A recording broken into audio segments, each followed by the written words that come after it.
Ladies and gentlemen, welcome to the ProPokeBowl Season 4, Week number 7. It is getting closer and closer to the playoffs, and it's only 3 total weeks of battles left for our coaches to start racking up the points to make it into the top 6, to start thinking about going for that ProPokeBowl Championship Cup. My name is ProPokeBowl. Thank you very much for joining me tonight. As a quick reminder to everyone before we start into our matches tonight, use those hard-earned Newbits to support your favorite teams. The MVP award is ever closer. The numbers at the top are starting to get a little close. You guys can take a look at that through the Twitch link down below or through Discord. It's also in the ProPokeBowl section in the pinned messages. Let's take a look at these scores. These scores are starting to get a little crazy as we actually see Ivan and Team W Wellington holding first place with the Pichu Warriors trailing behind in second with 14 points. The Sock-powered Sky Sharks, through a resurgence of a little bit of a staff change, being in the third seed, 10 points. Sarasota Suicunes, the Okeechobee Toros, and the Alaskan Arachnids all climbing to get those last 3 seeds, but nonetheless tied for 4th for now, as we have the Stockton Thunderous looking to make his way in from the 7th seed. Boston Bearticks fallen from grace in the 8th seed, and the QB Destroyers and the Lanakila Conquerors barely holding on to make it in. And the interesting thing is we have a couple of statistics for you to take a look at tonight, but first, let's take a look at tonight's matches. It will be the Lanakila Conquerors, substituted by Mr. Sweet D himself, going up against W Wellington, a classic match, if you will. Followed up by the Pichu Warriors versus the Okeechobee Toros, the Boston Bearticks versus the Alaskan Arachnids, the Sock-powered Sky Sharks versus Sarasota Suicunes, and the QB Destroyers versus the Stockton Thunderous.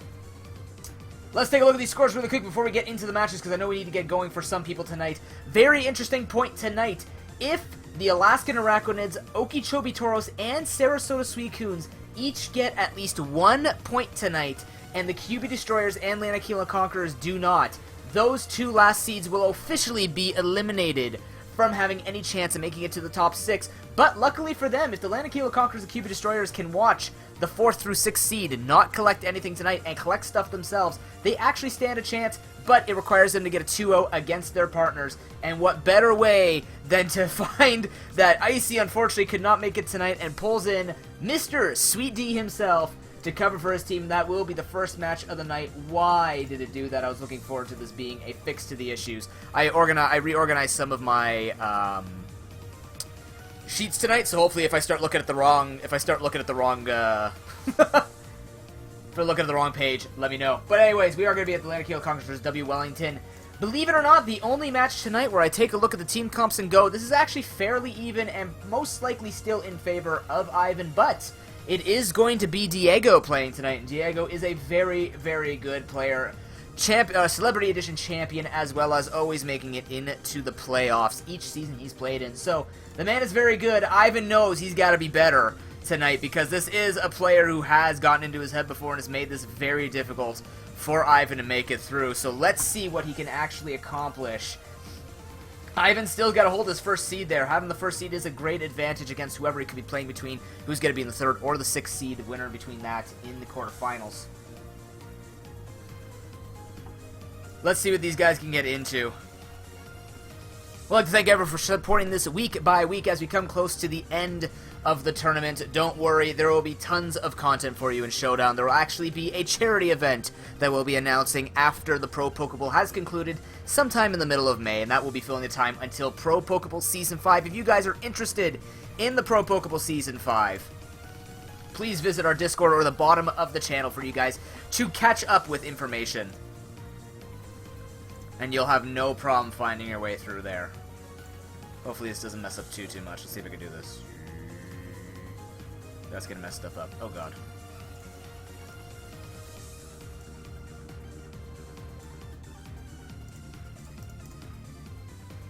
So if you guys didn't read the new notes for this week is actually extremely interesting. Believe it or not, the lower seeds have the advantage.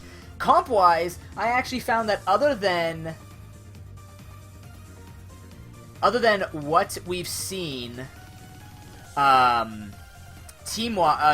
when we've been looking at the matches between the things, interestingly enough, usually the team comp is trumped by the play, but tonight's a little different. We actually have 4 of the 5 matches outside of Diego versus Ivan, where the team comps for lower seeds actually look a lot stronger. This is one of those seasons where we've seen a lot more balance when it comes to the strength of the plays and the strength of the drafts being very one-sided, but in this particular case, we actually see that everybody's got a pretty good team this year, and now it's really coming down to skilled night. Tonight will be the night to see if those lower seeds can actually take down their opponents, because they do have the advantage.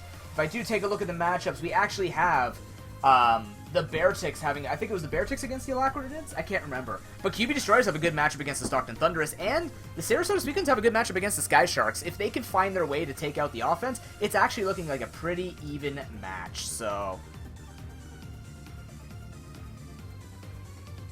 No problem, Darkness. All of the information is also posted at the bottom of the channel, so you don't have any issues with that. Where did Ivan go? He was here. He was just here. There he is. He's here now, guys. Also, as a quick reminder, I will say this again at the end of the night. There will be no ProPokeBowl next week. I am taking the majority of next week off to study for my fitness exam, so we will be having Week 8 2 weeks from now. That's why the ProPokeBowl is probably going to conclude by the end of May, and then we're not looking at until maybe October, November, depending on how my full-time work goes. We're going to go from there for the next season. So, stay tuned with that.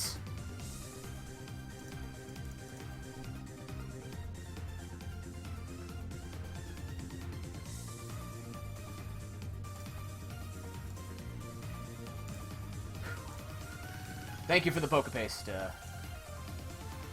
gamer. Oh god, don't do it here. Ah! Stupid computer. I caught it much faster this time. Also, we've had an update to the music player. I've taken out a lot of the older, slower songs. I've put in some newer songs from 5th gen and 4th gen and stuff like that. So hopefully there'll be a little bit more of an enjoyable experience for you guys. We'll go from there. But it looks like we are getting into the game, and let's get this going. Very excited to see these two battle because, frankly, they're just really good players, and they're super fun to watch. So let's get into that. Ladies and gentlemen, it will be game number 1 between the sub for the Lanakila Conquerors, Mr. Sweet D, versus W. Wellington on the far side. Let's take a look at the team comps. We've seen that Ambipom, who was recruited by W. Wellington for this week. Let's see what he can do with it against the Conquerors. But again, it's a different player, right? We see the team. This looks very similar to what we saw. I'm going to do that. We saw the coaches play it out differently. Icy plays it well, but let's see if Diego can score him maybe a point or 3 and keep his hopes alive to make it to the ProPokeBowl playoffs for Season 4. As we already see, a turn 1 calculation as the Diancie is going to be counted out versus the Rhydon. Diancie can do a decent amount of damage, but has to be worried about the Earthquake, so most likely seeing the Conqueror is going to have to switch out here. At the same time, though, the only thing that could really come in would be something along the lines of the Pidgeot, but it is a Mega Pidgeot, which means this thing will most likely be defensive as we see the leftovers come through. So, can actually take, I thought that would be a lot harder of a hit, but I guess with defense, it is going to be a 3-hit KO, so Sweet D getting the rocks up, basically, as it's also going to be able to drop Toxic on the Rhydon, as rocks are actually exchanged in exchange for the Rhydon's survivability. Taking a look at the win conditions here, Ivan is bringing that Manectric, which I did expect to be the greatest thing to handle, something along the lines of that Mega Pidgeot, as well as any other sweepers that we might see come out of the side. But the Mamoswine is going to be quite powerful here. Starmie is going to have to be played very well to take that Mamoswine down, depending on what type it is. Could be Life Orb, could also be Assault Vest, maybe? I'm not too sure, but it looks like Sweet D has actually brought probably that Galvantula to handle those things, but he's going to have to get through this, and taking down Rhydon is actually going to be pretty good, because then we don't have too many hard hits against the likes of the Mega Pidgeot, against the Galvantula, you know, being this Pokemon that can just kind of wreck those sweepers. Diego's getting exactly what he wants right now. Soften up the Rhydon. Diancie has done its job, so Diego is pretty safe right now just to spam out and do this type of thing. So, looking good for him so far. Now, in terms of sweeping, what we've seen Icy generally do with this team is he kind of sets up the sticky web and then just kind of goes ham with a lot of his aggressive Pokemon, whereas Ivan definitely always thrives on his defensive core. So if the defensive core is actually weakened, Ivan generally does not flop under the pressure. Most times that we've seen him win in this season is because his defensive core has done so much work against his opponent that we actually know that his offensive Pokemon just kind of kill from there. He doesn't go for the super sweeping, nasty plot, Salazzle side of strat. He just has the switch between the super aggressive, fast Pokemon and goes from there. But now that his defensive core is being threatened in exchange for just a Diancie, which has done pretty much exactly what it needs to do, Diancie is not going to sit in here and pretty much take anything. It could go for Moonblast against something like Machamp, but, I mean, Dynamic Punch is going to wreck it no matter what, so... He's done his job. He's got this thing down. Mamoswine can come in. It's faster, can kill this thing off. Goes for the knockoff. Does not actually get the kill on it, though, which means there's going to be a lot of damage exchanged. Plus the Life Orb. Not exactly ideal for Sweet D, but made the right decision, at least in case there was going to be any type of weird switch, which wasn't expected. Maybe expected to die, got a low roll. But nonetheless, at least Ivan is going to score that nice chunk of damage on the Mamoswine.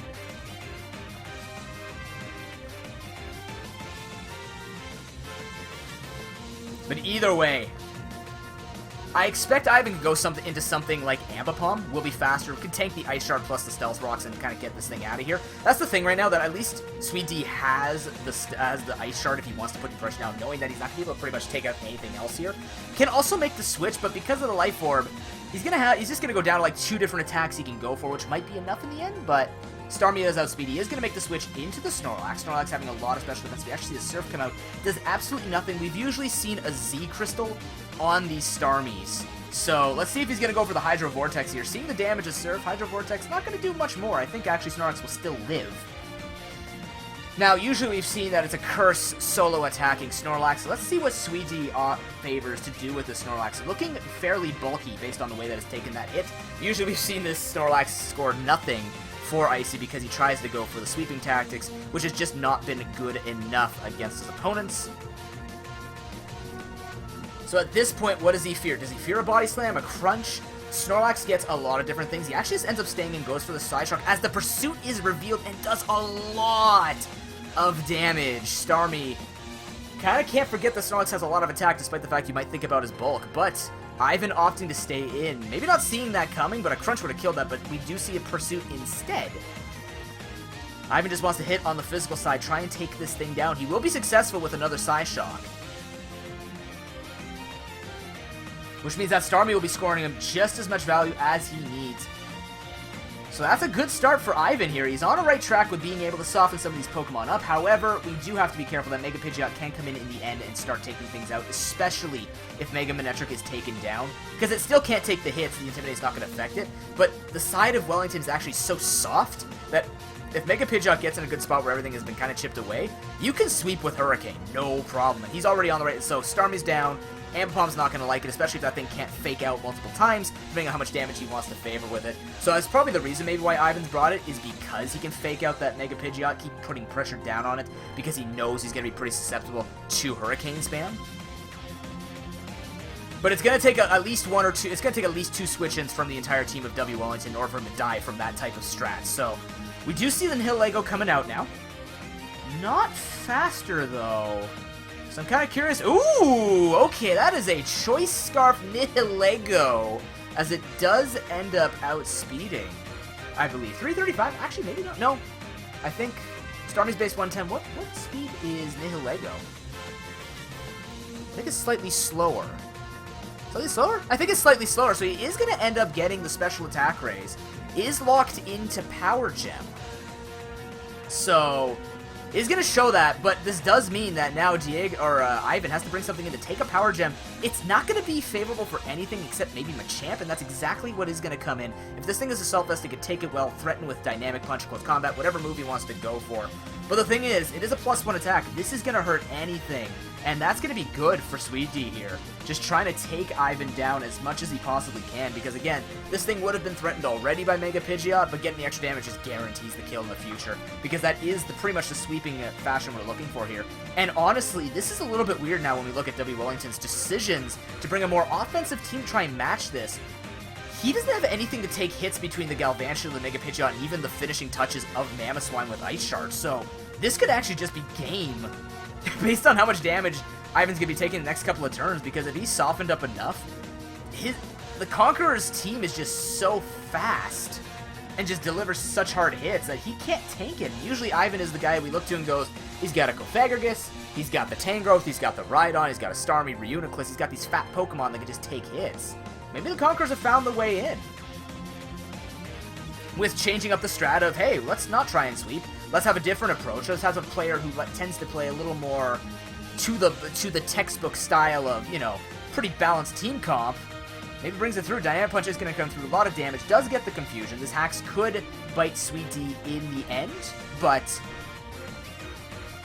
does value that Nihilego. Most likely to take out that Salazzle. And just to obviously have that Choice Scarf to outspeed everything and keep doing all that damage, set him up. Does get around the confusion, though, and gets the Sticky Web up. Also discovers, good information for Ivan, discovers the Life Orb on the Galvantula. Important for game number 2. But this is looking bad now, because everything will be outsped by the Mamoswine and the Nihilego and the Mega Pidgeot. So at this point, Diego just has to put out the correct attacker, start dealing the damage. The only concerning thing right now is Machamp isn't hurt, so maybe Mamoswine comes in and goes for the Ice Shard, or just goes for Earthquake because he will be faster.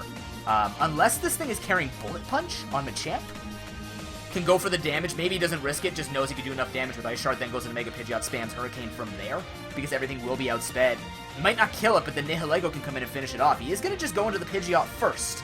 So maybe he knows a damage calc that I don't know. We don't know what item this thing has, though, so if it is Assault Vest, maybe he lives? Not too sure. Might depend. Max HP plus Assault Vest, it should be enough just to barely keep him alive, maybe. Mega Pidgeot is fairly powerful, and it is Stab Hurricane, so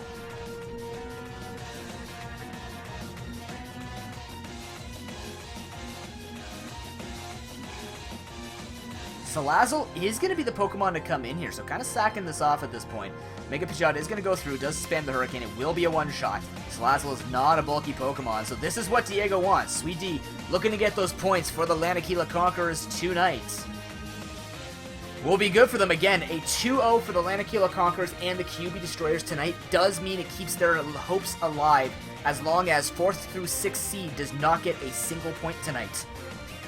Any increase in points and no 2-0s, actually any increase in points just kills their chances. But in the event that they don't get they get 0-2'd, Conquerors can at least live, and we'll see if Darkness can do the exact same thing in his match against the Stockton Thunderous, which is favored in his team comp. Mega Manectric is going to come out, does outspeed. We are going to see the U-turn come out.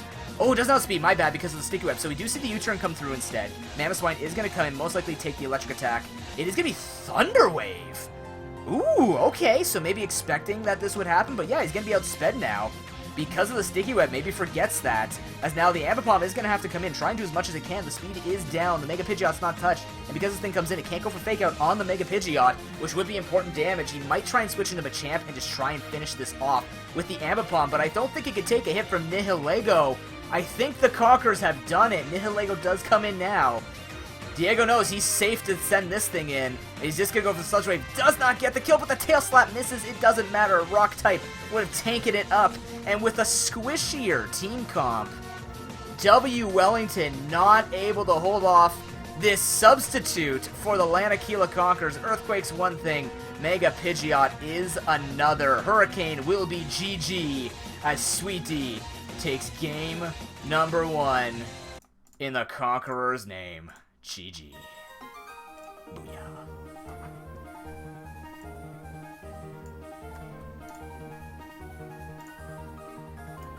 And honestly, when you look at the analysis and when you look at, like when you take a look at what was going to happen in this type of match, you do expect this sort of thing to be a bit of a shock, right? I mean, Diego is a very, very good battler. He has a lot of knowledge about the game. He's been playing for quite some time now. You guys can watch him at YouTube. I'm kidding. I'm not going to do that anymore. But the thing is, like, Diego brought out the weakness that we see from W. Wellington, right? He's built around the defensive core, but one thing that I noted from even though it's fairly even, it's kind of weird because when you just bring an offense enough and play around the defensive core that Ivan has, this is what we were waiting for. Someone to play around the defensive core. Next week, or in 2 weeks, when Ivan plays against Mitchie, we can expect the same thing. The defensive core is not going to stand a chance, right? That's exactly what they both look to do. So when his defensive core is taken down, Ivan's team suddenly crumbles, especially when you have a way to handle the speed of the sweepers on the side of W. Wellington. He doesn't bring setup sweepers. He brings offense, similar to something like Sock-powered Sky Sharks, where they just rely on pure offense, except he brings more of the,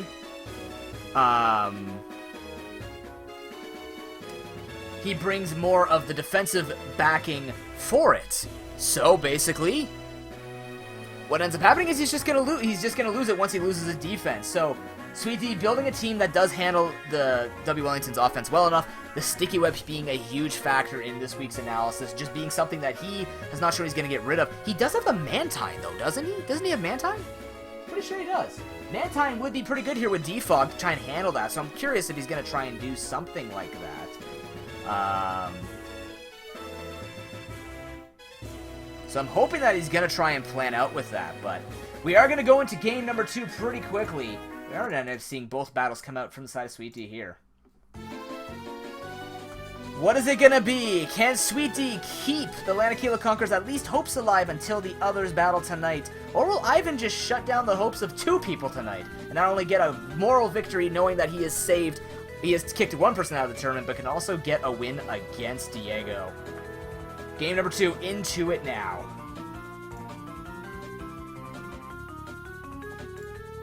And it's going to be scary for Ivan. He has made the change into the Glalie, still not being able to bring out that other offense. Again, the Pokemon on the side of the Lanakila Conquerors are just good enough to handle the defensive core. Like, the Tangrowth is not safe in the slightest in this matchup. So when he loses that, and then has other offense, you know, like the Bug Buzz Galvantula to be able to threaten the other Pokemon on the side of Ivan, it's like, what can he do? This is, and I mean, this is what we were waiting for, the challenge against that strength. So we didn't get to see the Ambipom do its fake-out shenanigans that he's most likely trying to accomplish with it last time, but he does actually know something I noticed. He brought in Glalie over the Manectric for the Mega Switch, so can the Mega Glalie do more here? I guess with Ice Shard it can against the likes of the... What I'm really thinking he's trying to do here is just bring enough priority to get through the likes of the Sticky Web. So we're going to see a Starmie versus Mamoswine matchup. This is good for Ivan. He can most likely, if he has Waterium Z, he can just blast this Mamoswine to no end because it is a Life Orb Mamoswine. Diego having to make the quick switches. We actually see Machamp come in on the Snorlax. Well played by Ivan, showing a bit of mind games there. Now has the priority. This thing will not live a Dynamic Punch, but it also means the free Dynamic Punch for Wellington. He might just even go for knockoff here. I think Dynamic Punch is the most powerful against the entire team. Yes, you are, Michi. Because unfortunately, Coma, hopefully Coma, we will get you there. If not, we will reschedule your match. Because I know Doodle can't help it that he works, and like his work really gives him awful timings. So we will just reschedule, because I know he's good for the battle. He talks to me all the time, so we know that. Diancie actually being able to take that hit fairly well. That is that max defense working out wonders. It is a base 150 defense Pokemon, so takes it very well. But I mean, the hacks could be in his favor. I don't think you want to risk taking this thing down. But at the same time, Machamp can't take the hit anyways, so maybe he just takes the opportunity to go for another Dynamic Punch. Start spamming that. It's up to him to what he tries to value here. I really do think that if he's really trying to go for this Ambipom Glalie priority type of trick to handle all this stuff, he keeps the Machamp, and that's exactly what he does. Breaks through the confusion, gets the Moonblast off. Not doing nearly as much as you would expect, but Diancie does not, without the Mega Form, have a lot of special attack to handle this, so I think it's only base 50, actually, in this form. So not going to be able to do as much as you would hope on your side. It's not a 2-hit KO, but we do know already that the Earthquake will be. Now, does Diego go for some kind of crazy thing? He does actually go to the Pidgeot, predicting the Earthquake, as Dynamic Punch does fly through. Well played by Ivan. Much better play here from the side of W. Wellington, being able to handle these threats. And that is really bad for Diego. This was one of his win conditions, just to have the speed and win after. Diego, I mean, honestly, based on the HP value, Dynamic Punch would have killed from that range anyway, so maybe Diego not recognizing that? But yeah, 33% was the amount he did before with the Dynamic Punch, so it is just the safest play for him to go for Dynamic Punch, and Pidgeot ends up taking a fist to the dome, as Rhydon will be coming in now. The confusion broken through, Hurricane goes down on the Rhydon. This is what Rhydon's needed for. Unless this is HP Grass Pidgeot, it is not breaking through Rhydon anytime soon, and it will be end up going for the Roost, as the Stone Edge will not do much, and Stealth Rock is actually used instead. So now Pidgeot feeling safe. Luckily for Diego, not getting confused hacks once here, does actually break through it 3 times.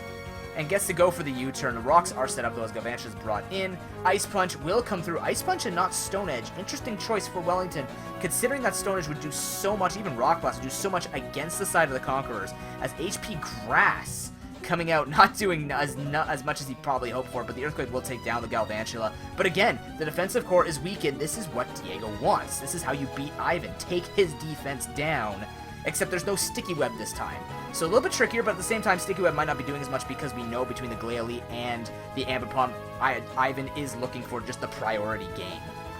Mamoswine also not taking a bunch of damage this time, so feeling a lot healthier putting the pressure down. Starmie is going to come in. Snorlax brought pretty low already. Or no, not brought low, so maybe he can bring the Snorlax back in, but the thing is, maybe Diego predicts this, goes for the Earthquake on the Machamp, which is already down to 59%, so that plus Ice Shard would be the end of Machamp, which means that Snorlax gets the Pursuit Trap as much as it wants. It's not over for Diego just because he lost the Galvantula or just because he's had his Mega Pidgeot hurt, stuff like this. The Snorlax is going to come in. We know the Pursuit Trap is real, which means we're probably just going to see the exact same thing. 2 Psyshocks trying to take out. No, Salazzle actually comes as the double edge. One-shots the Salamander, absolutely flattened, as Diego makes the correct move to just go for it. No Ride-On, no problem. Snorlax's belly claims another victim. That's a lot easier for Diego now. Just another Pokemon down. Make his job easier. Don't have to rely on having the rocks up per se, right? Just have the Pokemon that you know you can't one-shot with your Pidgeot or with your Mamoswine or your Nihilego down with something like this. Ambipom is going to come in, probably seeing the Fake Out, is also faster, so maybe just goes for the double hit knowing the damage counts. I don't actually remember seeing the item on this Ambipom. Well, it is a Salamander, so coma. It's anthropomorphic, it's fine, okay? Either way, though. Wellington, looking at the first 0-2 of the season, has only lost a single game. Not a series, just a single game thus far. Low Kick comes out to kill off the Snorlax. We actually don't see a Life Orb on this, so I'm curious to see what he actually has. Diego making most likely the absolutely right play. Snorlax has done his job, took a Pokemon, Ambipom's out. Ambipom's not threatening anything. Nihilego can come in, even Mamoswine comes in actually, so actually maybe trying to bait so that Mega Pidgeot can come in. No, just goes for Ice Shard. Doesn't actually get a lot done, but maybe just trying to set it up so that Mega Pidgeot can come in and kill it off with a Hurricane to force it, and that's exactly what's happening. Pidgeot now knows everything's in range, everything's going to take a Hurricane if we don't see a switch. So do you lose the priority that maybe Ambipom is holding for him? Can't confirm that this is like Choice Band or anything like that because Low Kick was optimal in both those situations. But the damage is done, which means something has to eat a Hurricane here. Might have to end up being, believe it or not, that Starmie. Maybe. I don't know, because I mean, the Machamp's hurt too. He does opt to go into the Starmie. It is not taking it at all. A second Hurricane will be finishing. Of course, if you don't know, Mega Pidgeot has no guard, which means it'll never miss. Nothing will ever miss against each other as long as Mega Pidgeot is out, which makes it very strong as a Pokemon, especially in situations like this, where it can just basically sweep through. But Glalie makes its name known. I want to see the big dick play, and he goes for Return on that Nihilego. I want to see it. Or he goes for Earthquake predicting. Will it actually happen? Most likely not. He can't take the risk.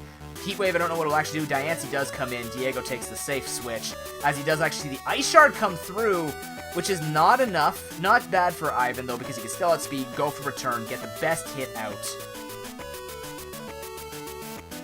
Yeah, just goes for the Return, kills off the Diancie, so now we'll most likely see Nihilego come in. It is Scarfed, can go for Power Gem, it is a one-shot, and this is now where we have to see this Glalie plus Ambipom. If we do see Fake Out, we have to see it now, but Machamp can't take it, so he's going to come in, he's just going to get two-shot, as Power Gem is going to do... Oh, right, it resists. I forgot about that. Power Gem is the actual play, though, for Diego, because he can't have that Mega Glalie alive, so makes a safe play. But at the same time, I think he's just toast now because he didn't make that prediction. Because now something has to eat it, and it's either he takes a Dynamic Punch to the Dome or an Earthquake to the Dome. I think Dynamic Punch is just safe here, because Nihilego is locked in. It is Scarfed. That's exactly what he's going to do. We're going to most likely see the Dynamic Punch come through, and it is a one-shot. Ooh. As it's Pidgeot versus the world, and it's over. Oh my god. Because now Mega Glalie comes in and goes for Ice Shard.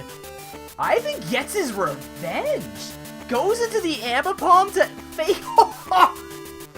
Oh, he BMs Diego with a fake out kill from our Lord and Savior, Monkey Savage, as game number 2 goes to W. Wellington. GG easy. And now you're sitting here going, what coach dumped that? You don't want to lose Mega Pidgeot anymore. Or sorry, Ambipom at least.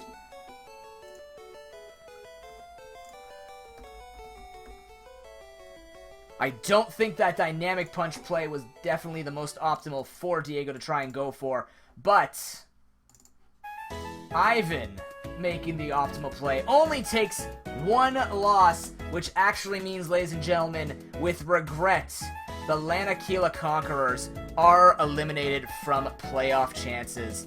Especially since getting another win here. Let's just take a look at the scores really quickly. The Lanakila Conquerors go up to 3 points.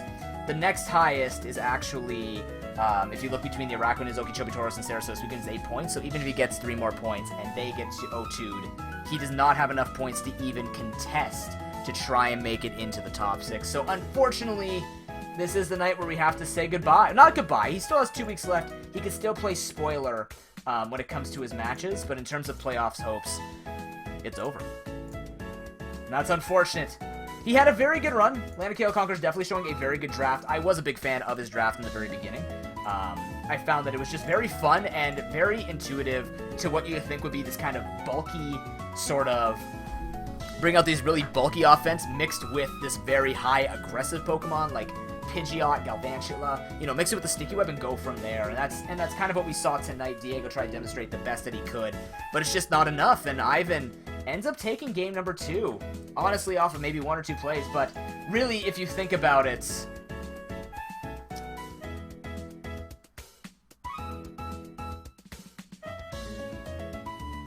it's a series of 2, Johnny. It's not a best of.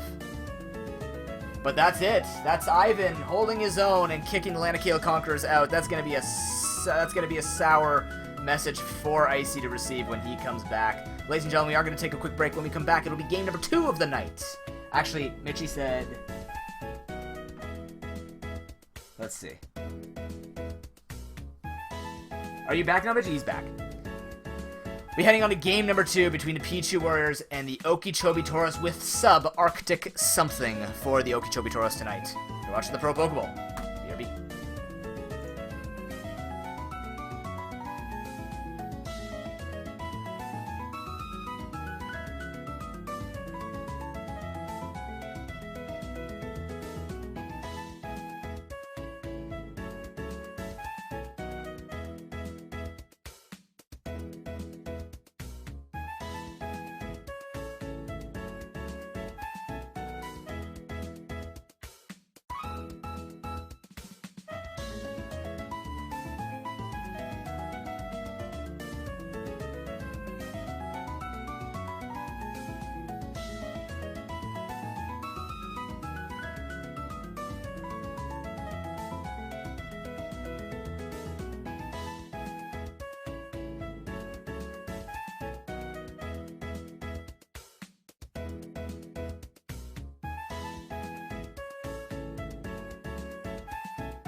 Initiator with the 5 months. Thank you very much for the free subscription, my friend. The resubscription, not the free subscription.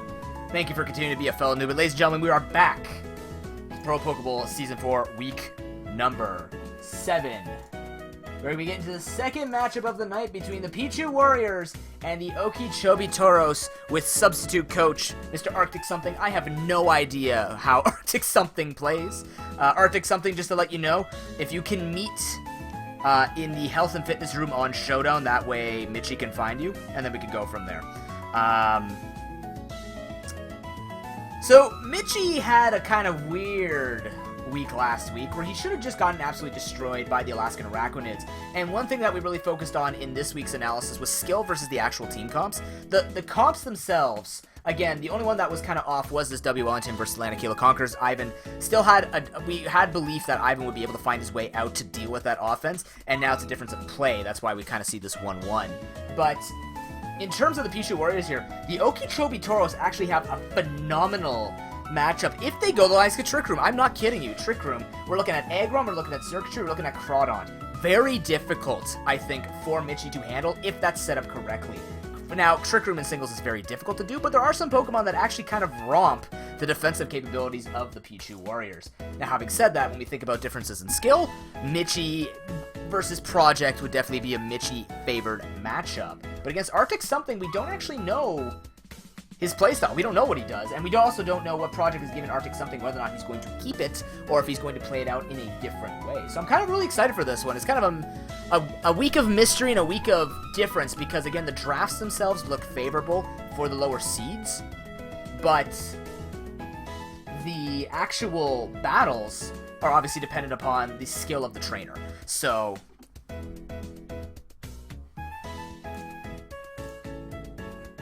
no problem, Mitch.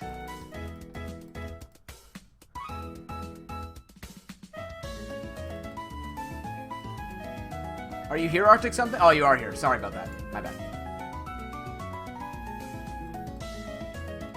Yes, I have an Ish. It's pretty fun. It's very, very fun. It's difficult, but it's no big deal.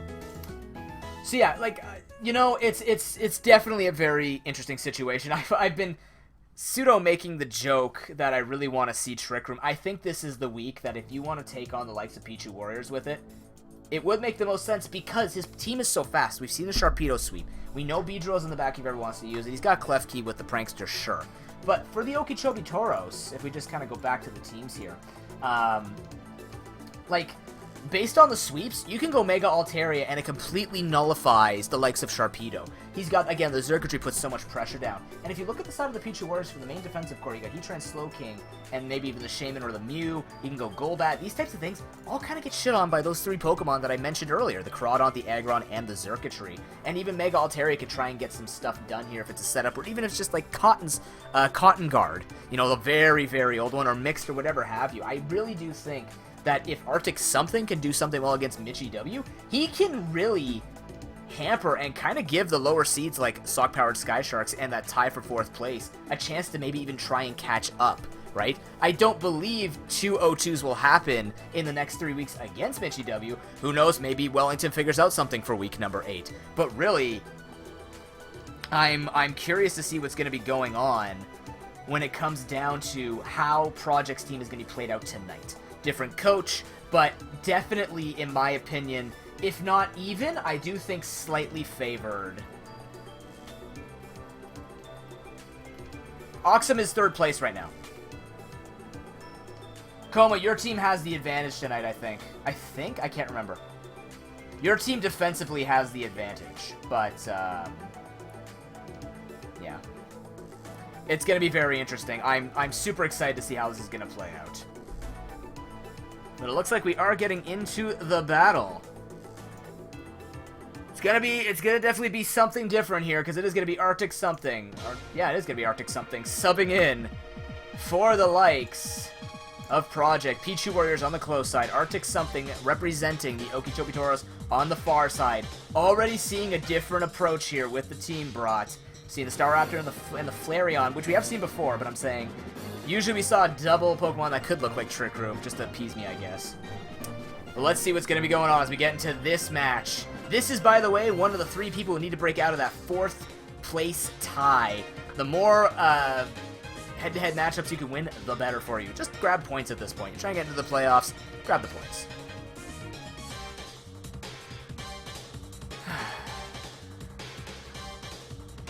Let's take a look at these teams here. We do see the Chrono, we do see the Aggron as well, and the Xurkitree. So the 3 Pokemon we do expect to do the best chance against the Warriors are here. Do we have a support? We do have a Jellicent potentially with Trick Room. We also see the Flareon, and we see a Staraptor. Generally speaking, you don't want to go gung-ho all the way into the Trick Room. You still want that one Pokemon, like the Staraptor, to still offer speed to your teams. And just go from there, right? So if he is going to be handling this, the Staraptor is going to be kind of that bouncer that's going to be handling, just in case the Trick Room's not set up. Could be Scarfed, it could also be Bandaged to do as much damage as possible. But it is going to be the Shaman versus the Staraptor matchup. Horrible start for the Warriors. It's going to have to instantly switch here. Brave Bird will just annihilate this little chibi thingamajig. I expect probably Doublade to come in just in case Close Combat is used to predict the Heatran. Florge could also take it. I don't think he would. I think really Doublade is the best play here to kind of take it. But then he can't really deliver much back. So Staraptor getting a pretty decent matchup here in itself. Chestnut can't take it. I mean, Sharpedo, that's just stupid. But it is going to be Doublade to come in to take all those hits. Brave Bird does absolutely nothing. It's actually, based on that damage, he could definitely set up a Swords Dance on the Staraptor, take all the hits that the Staraptor wants to go for, and just start trying to go for Shadow Sneak plus Iron Head, just start dealing as much damage as possible. Or at least just kill off the Staraptor. Once the Staraptor's gone, this thing puts actually a lot of pressure on Mitchie to try and, like, keep the Doublade alive. So we could see a Flareon switch here from Arctic something, and it is going to be the Crawdon instead, which can also take both Iron Head and Shadow Sneak. So I'm liking this play, noticing he can take Dual Stab. Goes for the knockoff, does not quite get the kill on the Blade, and we do see the leftovers, as well as the Sacred Sword coming out. So kind of forgetting that Sacred Sword was sort of a thing with a Sword Pokemon, but nonetheless, unfortunately does not get the kill. Maybe didn't know the damage counts. We'll know for next time, as one of the 3 threats is down. If it's Life Orb, potentially we see DD on that Crawdon. Xurkitree can come in now. We'll have to take a +2 Shadow Sneak, which takes a butt-ton of damage as Volt Switch is used. Doublade's taken down, which actually means that now Staraptor's feeling a little bit safer to try and make those predictions with close combat and stuff like that. I really wish it didn't show the speed or the volume when I did that. But nonetheless, let's see what he makes the switch into. Of course, Mitchie is going to get the favorable switch if he can. I do feel like Staraptor could just come back in. That's exactly what's going to happen because he knows he has to set in Heatran or something. Something has to get blasted here.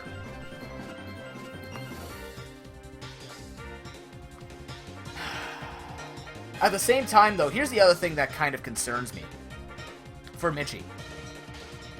What is that? If that... I don't think it's a Choice Scarf Heatran. I'm pretty sure it's defensive. I'm sure he looked at the Staraptor and said, I do need to find something to eventually bring in. It was the Doublade, but because Crawdon has already taken it down, it is going to be Sharpedo actually coming in, probably going for the speed boost, then might maybe try and take it out with Ice Fang. I don't know if stock Sharpedo can do it, unless he just really wants to go for the Mega Sharpedo early with the +1 speed, take it out with the Ice Fang, and then kind of force this thing out, because he will be faster than Staraptor already. And we haven't seen an item on this. We don't know if this is actually Choice Scarf or not. I don't think based on that damage with the Brave Bird, it would be Choice Band. Because, I mean, yes, it resists, Eviolite, all that stuff, but I don't think it's going to happen. The Protect is going to come through as a Z-Power, all-out pummeling, is going to make it through the Protect. Does not get the kill on the Sharpedo, but definitely brings it in range for anything else later. The Mega Sharpedo will be able to go in, but the Quick Attack is used to take out the Mega Sharpedo.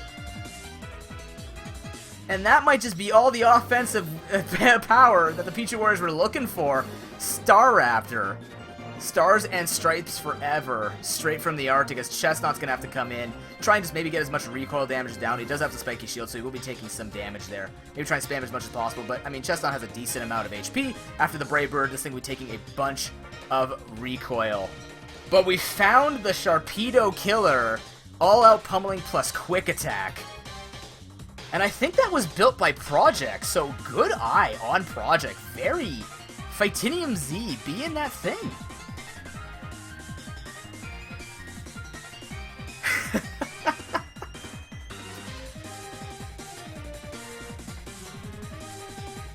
What a great... That's just awesome. Flora does have to come in, is going to have to take the Brave Bird, takes it decently, it's a lot of recoil put down onto the Staraptor. Most likely is going to be going for Protect, just to try and get his health back a bit, stall out more time, get a little bit of HP back in the future, but instead he doesn't opt for it. He could go for that little extra HP with the Protect, but instead, maybe he does not carry and Protect, that could be an indicator too. I think he's really just trying to find the way to get this thing low enough to where close combat can be taken by Heatran, and then it dies to something like Magma Storm, or any other attack that he could go for.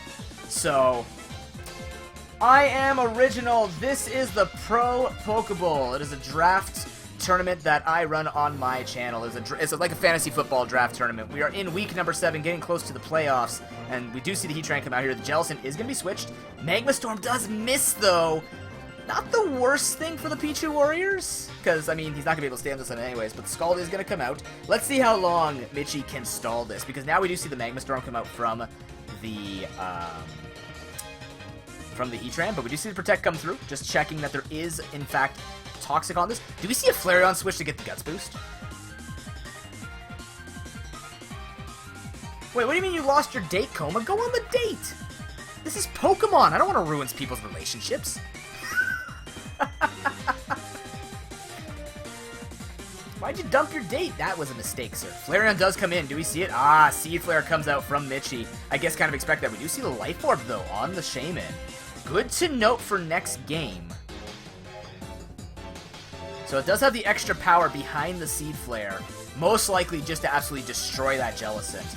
But Earth Power is going to come through. Oh, it doesn't do enough to take out the Flareon. Flare Blitz is most certainly coming through. No, I am wrong. The Super Power? I'm guessing, predicting the Heatran instead. So well played by Mitchie. Gets into his head a little bit. The Flash Fire boost, though, in my opinion, unless that's Gracium Z Heatran, and he's worried about Solar Beam plus Magma Storm trapping on the Jellicent, I think that Flare Blitz was the correct play there anyways, because, I mean, Staraptor's pretty low. It's probably going to die between the Magma Storm and just a couple of turns of extra damage. Circuitry's pretty low. The Aggron would be the only thing he has to worry about. And Aggron, if it is Mega, it's got Filter to be able to take it a little bit more. Hey, Doodle, you're here. Fantastic, man. We actually need you to go third if possible. Because I think, Coma, do you still have your date? We can get him to go going. Air Slash will come through. Going for the inaccurate move, believe it or not. I'm guessing maybe he expected Staraptor, potentially. And as Staraptor is going to come in now. Will outspeed, can wreck this thing. Close combat most likely being the attack here because it does cover... Ooh. Wait, what? Interesting. Hopefully a speed tie for the sake of Arctic something. I forgot that it is a speed tie. They are both base 100, so... Gets the Air Slash miss 5%. I don't know how much damage that would have done. I'm guessing maybe based on Mitchie's reaction enough after any more recoil from Brave Bird. But, I mean, close combat was the best play there because it will kill off the Shame and will also threaten the Heatran if it did try to come out. So, would have killed? Ooh, shit. That's unfortunate then. 43 to 51? Holy cow, that's strong. Dang. That would have been really good for the Pichu Warriors then, but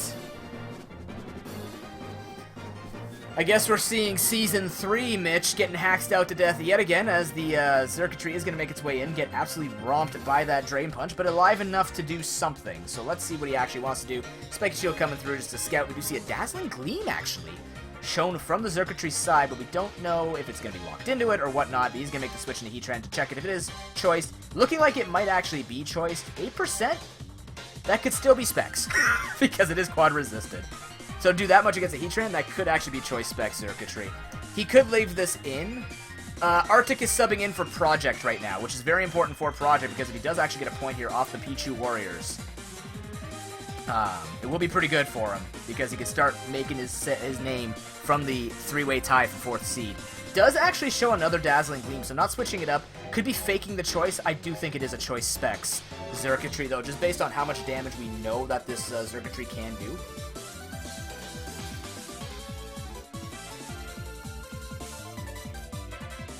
But either way, it is the Heatran standing out here right now. Has taken a tiny bit of damage. I don't think close combat kills from that range, though. So Jellicent most likely comes in. Shaman is dead, which means no Life Orb Sea Flare to kill it off. A burn on the Chestnut would pretty much be bad. It'd be basically the worst thing that could happen to him. Does Chestnut get knockoff? Forget. Like, I'm trying to think right now. Woodhammer could be on that Chestnut, so we do see the Jellicent come in. Woodhammer could do a sizable chunk, if not... I don't think it'll... Unless it's like max attack Chestnut, I don't think it's going to kill. But we do see the Will-O-Wisp come in. Oh my god. Arctic turning up the heat. Actually goes for the Will-O-Wisp, predicting the Chestnut. We do see the Leech Seed come in. And he's burned, which means Drain Punch not doing anything. If this is a Mega Aggron, he's not going to do anything at all to him. But luckily, he does have Spiky Shield. He does have the Leech Seed on the Aggron, so he isn't completely toast. He's just going to be having a little bit of problems here, wanting to do that extra damage to try and speed up his chances of getting these Pokemon out of here and take it with his 2 defensive Pokemon. Drain Punch did nothing. As you do actually see Rocks used in exchange to maybe predict the Spiky Shield, so Arctic something a little bit outplayed there in the mines.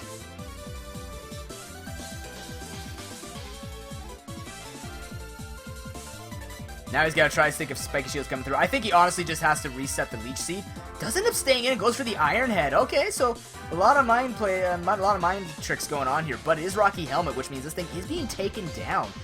I think that you could still do this. That's kind of scary. It's kind of scary to think about. Oh, but he ends up taking the Rocky Helmet. Sorry, the Spiky Shield.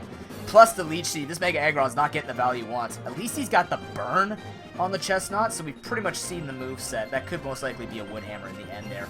Earthquake will come through, predicting the Heatran. I think Arctic Something read a little too far into those mind plays, trying to go noob style, actually, where you predict like 4 moves in advance, see if people would play like me. Brave Bird is going to come out here, take a little bit of Rocky Helmet, or not Rocky Helmet, damn it, Spiky Shield damage. But now he can just spam it. He might go for the close combat here, predicting the Heatran coming in. I don't think he needs to, though. I think he just honestly stands out there and hopes to God that maybe Heatran can do something against that Jellicent. I don't think it's going to be possible, because they both are going to be taken down. And now, depending on how much damage that Scald does to the Heatran, Magma Storm plus... It's not going to be enough. There's no way. He can't tank it up well enough to live through, you know, Magma Storm plus Toxic Stalling. Unless he's got Gracium Z Solar Beam. Let's see what's going to be coming through here. He is checking it, and it is true! We see Inferno Overdrive instead? Oh! It's Furium Z. I was debated, as HP Grass is going to come through as we see the Scald do enough damage. He needs the crit. If he gets the crit, he potentially wins, and he doesn't get it, as Mitchie falls to the sub of the Okeechobee Tauros. I think Xeno predicted well there. GG.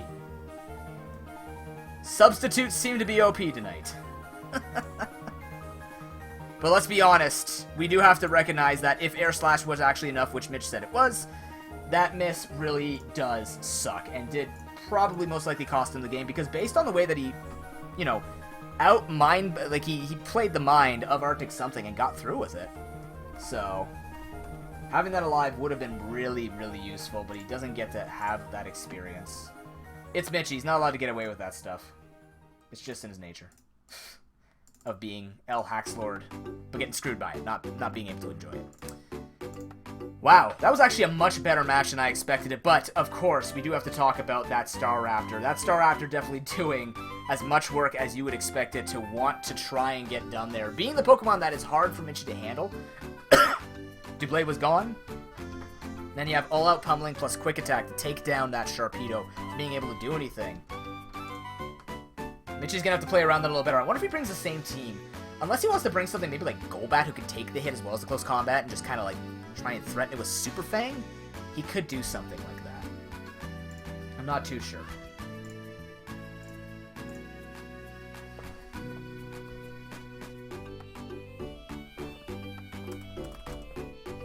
So, I'm curious.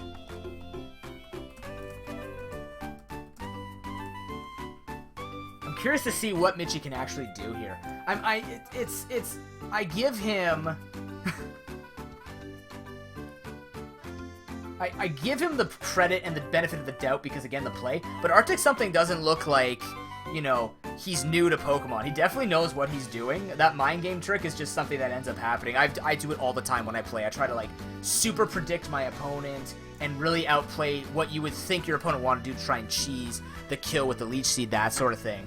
But Mitchie just keeping it calm and cool, knows the damage calcs as well, so I do feel like Arctic Something did play a little too much around what Mitchie would try and do, but of course now that Mitch knows that he's done that, he might be able to do it again.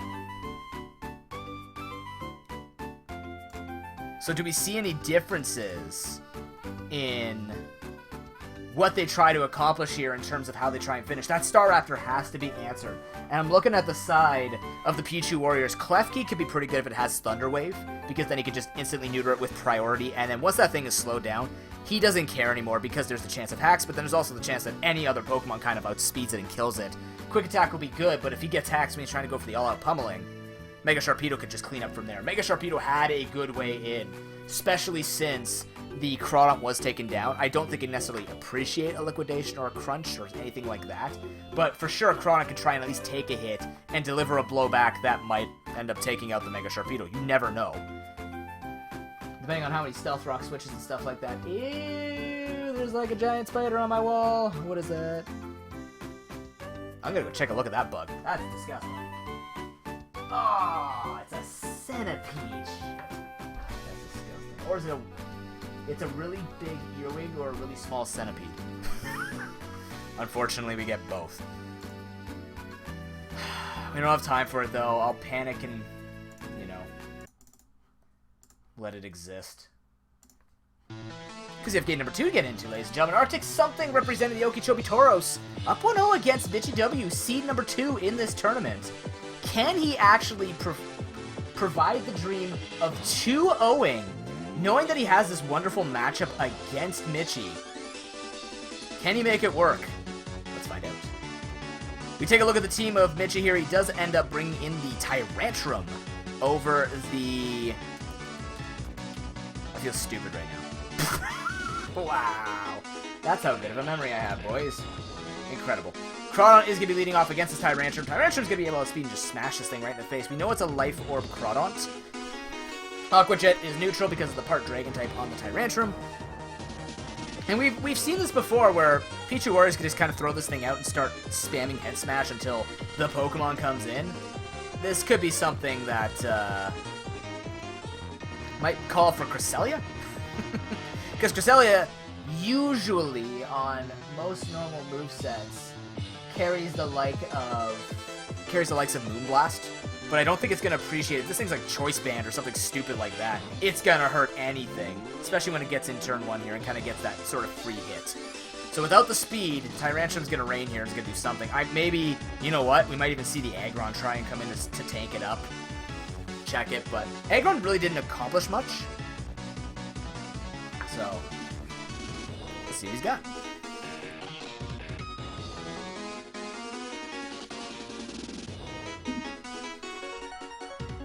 Ew, the thing's climbing onto the ceiling. Please stay over there, Mr. Centipede.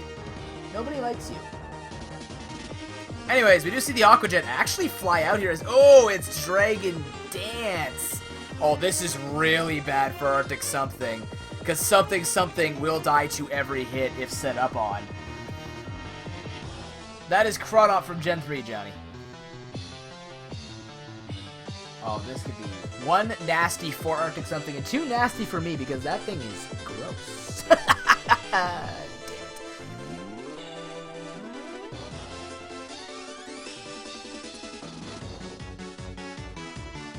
Hey, Zeno, thanks for host, man. Yeah, Rock Smash, Head Smash. Lobster for dinner.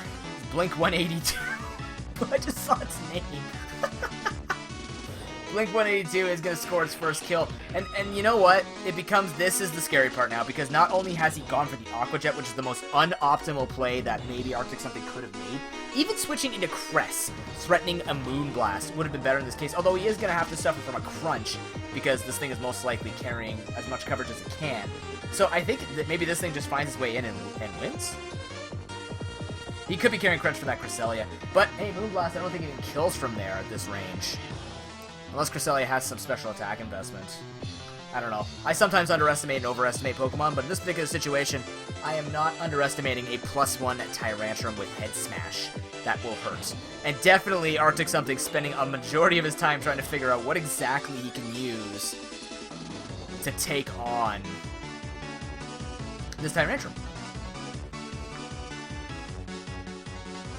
I actually really don't know. If it has Crunch plus Head Smash plus even Earthquake, if that's his moveset, is basically bad.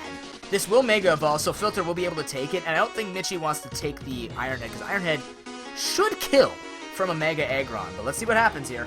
Earthquake's gonna come through. It doesn't even do half.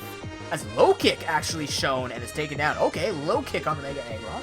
That is important information, believe it or not, to take on the likes of Heatran. But also, well, this thing, I wonder if this thing is carrying, it should be carrying Earthquake. It used Earthquake before. No, it just used Iron Head. No, he used Earthquake before, so he does have Earthquake and a low kick for coverage, but low kick is going to really only get the value against that. You're going to Earthquake the Deblade and the Heatran. Sacred Sword at +2, so what he's going to do here is Earthquake is not going to be enough to kill. Sacred Sword after +2 should be enough to take it out. I don't know. I think it should be enough here. But Mitchie's definitely going in on that. If it doesn't take him out, he will have a +2 Shadow Sneak to be able to finish off the damage. And that's exactly what we're going to see. Doesn't take it out.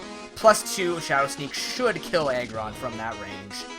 And that's going to be Doublade doing his job. Unfortunately, though, based on that damage that we saw from the Brave Bird, Doublade is no longer the check to, it's no longer the check to the Staraptor. So, I mean, it can't even go for Shadow Sneak at that point because it is part normal, so. We are going to see the Chestnut switch instead, though, as the Earthquake is fired out onto Diego. We know that this thing has Spiky Helmet, or Rocky Helmet with Spiky Shield. So, you know, if he went for a physical attack there like Iron Head, he's going to take it down to 3%. If he hits the Spiky Shield, he's going to go down to 3%. You see the Cresselia coming in, though, as Leech Seed is used. This is nice for Mitchie because he's going to get that decent healing off. And, you know, Cresselia doesn't like to be stalled on. It likes to stall and set up and kill things. So, Sharpedo has no problem even killing this thing off. Neither does even frickin', Doublade going. But here's the spike stacking. This is what we wanted. Well, it's not this is what we wanted, but this is what Mitch likes to do, right? He's got that Mega Sharpedo sweep. He's got the hazard support and everything to do it. Light screen setup, I don't think actually helps much here. If anything, I think he really wants to Reflect instead, because Reflect is going to get much more value against that Doublade and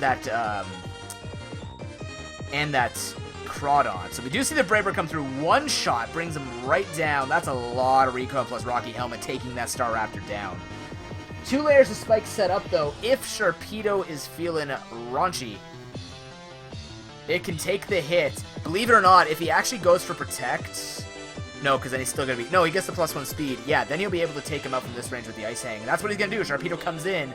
This is a much better opportunity for him to try and do it. But instead makes a switch to Doublade as he wastes the all-out pummeling. Well played by Mitchie. Arctic once again baited. Doesn't cancel in time. And now Mega Sharpedo should have an easy time here setting up and actually just most likely winning. I don't think Mega Aggron, after 2 layers of spikes, can take the hit. Xurkitree, most likely not in Liquidation. Cresselia's Crunch. Jellicent's Crunch. We do see the Heatran coming in. Nice crit from the side of Arctic something. That's a lot of damage, actually. Close Combat does come out.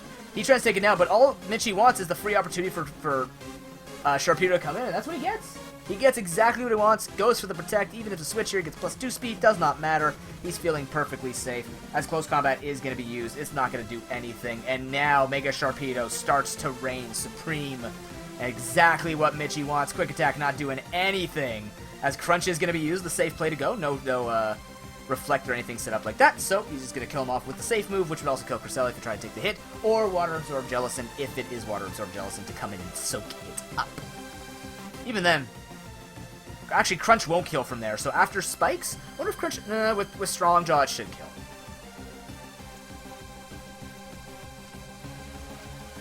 Yes, Oxum, generally good players take a long time to do battles. Anyways, Mega Sharpedo is sitting out here feeling pretty. Arctic Something only has 135 seconds left. He actually opts to go into the Jellicent. Maybe he knows he can take the hit, maybe get the burn. If he doesn't get the burn, it's over. Actually, he has Will-O-Wisp, so as long as he doesn't miss Will-O-Wisp, he's fine. But I don't think Mitchie even needs to risk this. Can he just go into Shaman? He's got Natural Cure. He doesn't need the speed after all of this. Oh, the crit with the Cobra Berry is just enough. And he misses the Will-O-Wisp. Oh. Just barely frickin' lives, but misses this one chance to win. And after all the hacks is done, Mitchie will go home with a point tonight. As that tough matchup ends up eventually rolling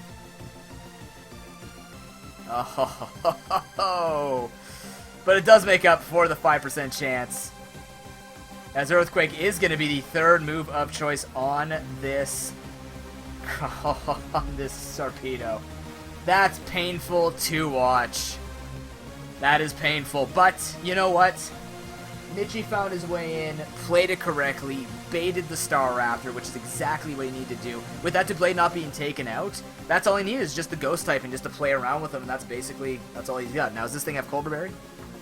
It might have, actually, I don't remember how many turns Light Scream was up. Oh my god, wait, it lives. Do we see, oh no, he goes for Moonlight, why? He went for Moonlight, maybe expecting not to live, but yeah, he might have just missed. It didn't matter. He didn't go for the attack. He didn't want to show it up. And with that, ladies and gentlemen, Arctic Something, representing the Okeechobee Taurus, will take home 1 point to try and help a little bit. Believe it or not even carrying a water move reveals the Psychic Fangs. Went for nothing but coverage on this Mega Sharpedo. GG. Pichu Warriors take game number 2.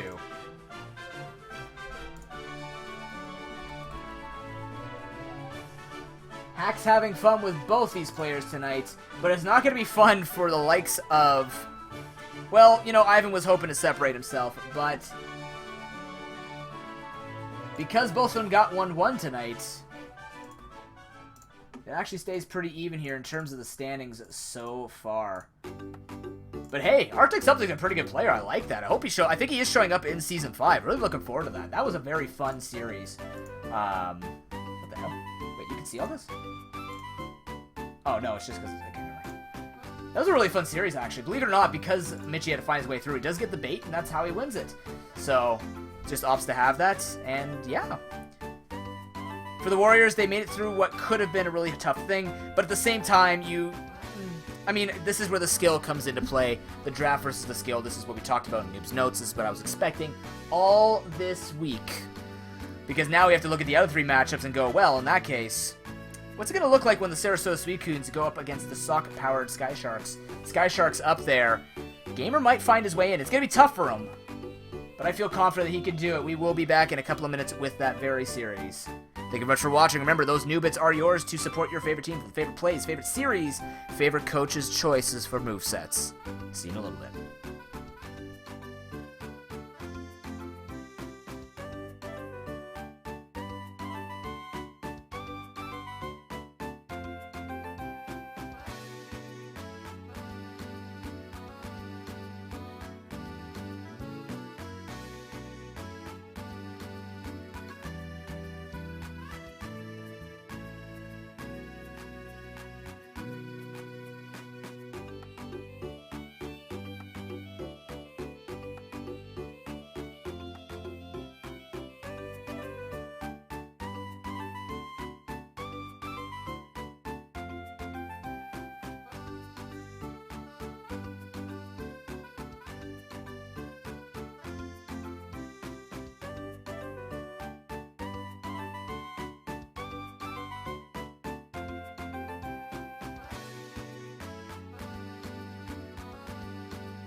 Ladies and gentlemen, we're back to the ProPokeBowl Season 4, week number 7. I've slayed the foul beast that was crawling along my wall. No, it's not our next opponent, which is the Boston Bearticks versus the Alaskan Arachnids. I debated chat. We're going to do those next because I need to go, apparently.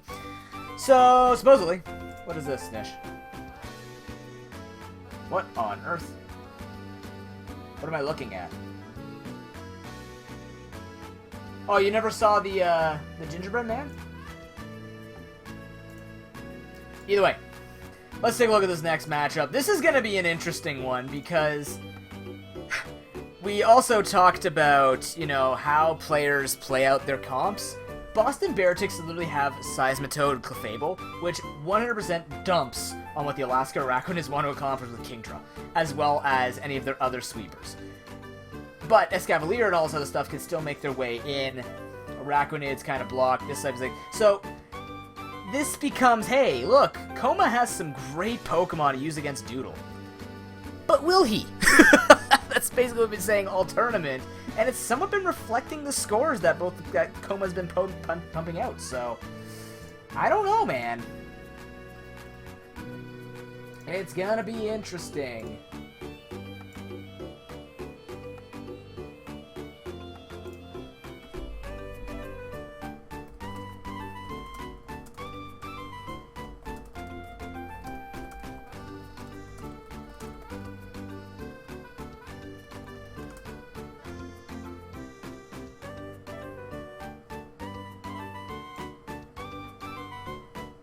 I don't know, I really do think that if the Arachnids actually find a way in to take down the defensive core, he is not going to have a fun time in rain with Kingdra. Kingdra is going to have a grand old Slamadabadoo. If he has a way to take out Skarmy, I mean, oh wait, no, Skarmy's on his team. Ah, he's got no answer.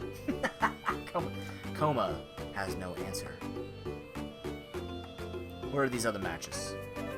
Where are you guys? You know, neither of you are actually in the health and fitness room. just saying. Like, I can't find you guys.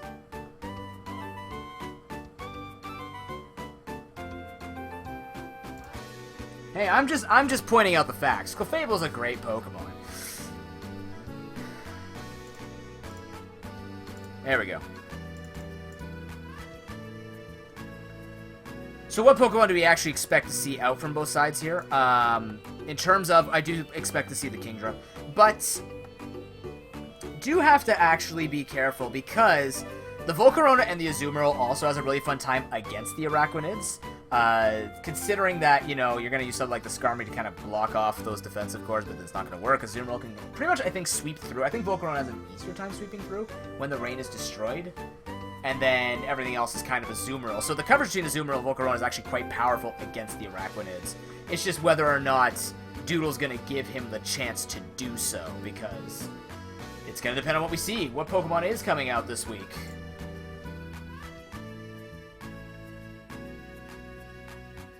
Next up is Koma and Doodle. Dog food. Good to see you, man.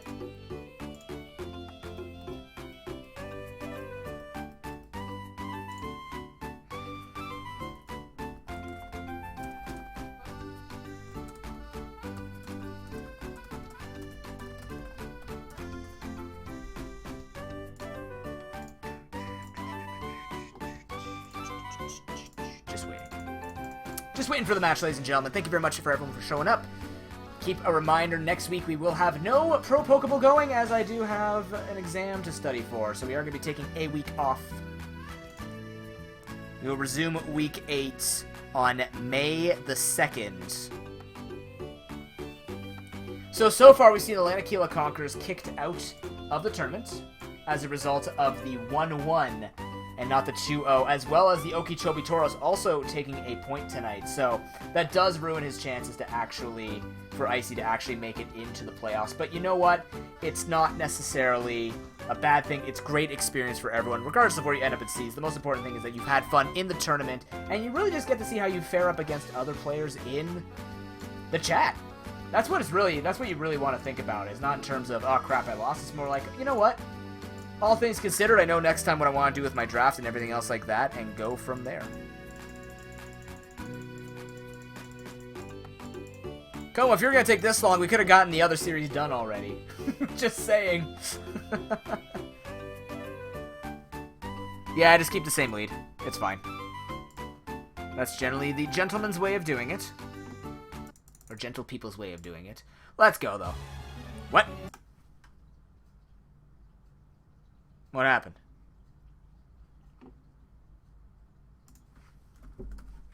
Ugh. We have a technical difficulty, ladies and gentlemen. Hold on a second here.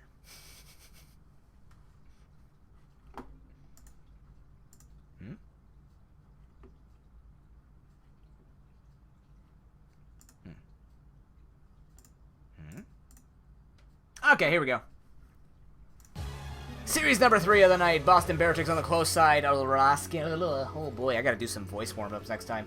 Alaskan Araquanids on the far side. See that Kingdra, see that Pelipper. And then we see the ProPokeBowl. Oh my god, it's like Coma doesn't want to die to a Kingdra sweep. It's incredible. Anyways, so we see the two Pokemon that are basically going to be... Those are going to be the two Pokemon that are going to stop the Kingdra sweep, because obviously Draco Meteor's not going to do anything to the ProPokeBowl, plus Surf Hydro Pump will do okay, but if that's Water Absorb, Seismitoad, basically Kingdra has to keep just dancing around with moves, and then you run out of rain turns. It is going to be a Steelix versus the Vikavolt matchup here. Steelix feeling relatively safe. HP Fire is not going to do a hell of a lot. Seismitoad will make its way in, as he laments about the date that he lost, although I will argue that if you lose a date to saying you were in a Pokemon tournament, I appreciate your time here, but that's not my fault. The Pelipper will make its way in as the rocks do come out, so no damage from rocks for that Pelipper. The Ice Punch actually comes through. If he gets the Freeze Hacks, to be hilarious. His U-turn is going to fly out here as an Ice Punch on the Seismitoad. Maybe for the likes of the Celebi, but then Ice Beam would probably do a hell of a lot more, in my opinion. Unless he's expecting the Celebi to be built in some way and he gets more damage out of going for Ice Punch, but either way, U-turn is going to come out again. Seeing a lot of switching here, but not much being done here from the side of the Araquanids. Maybe expecting that the Seismitoad would switch, but Coma mans up and says, okay, I'll stay in here. As now a Toxic's going to fly out. Doodle is losing his win condition. Half his win condition is having the rain set up. Now, yes, he can go for Roost here most likely. I'm pretty sure he's going for Roost at this point because he can't get frozen. So yeah, he will be okay. Toxic not good in the future, and we've seen this before when the Araquanids kind of get poisoned on the Pelipper. It looks pretty bad, but now he's got at least the Kingdra support, so his defensive mon isn't being taken down too hard. As he is going to make the switch into the Celebi, we'll most likely go for the Grass move now, considering that this Seismitoad has kind of stayed in. Although I wonder if the Beartrix have figured this out. The Leaf Storm misses. Apparently he hasn't figured out. Mans up even more. It gets the freeze. Oh my god. Are you serious? That's just straight up BS. As the Toxic's dropped once again on the Pelipper, can go for the... If he gets a crit, it won't even kill. He can go for the Roost, get his HP back. Rinse and repeat. Doodle getting haxed. That's a tilter right there. Plus the rain is down now, so... Not that it means much. It actually means that Seismitoad, when it uses its water move, it won't do as much damage to any other Pokemon, but... Yeah, at this point, he can go for the U-turn. I probably would have roosted one more time, then gone for the U-turn.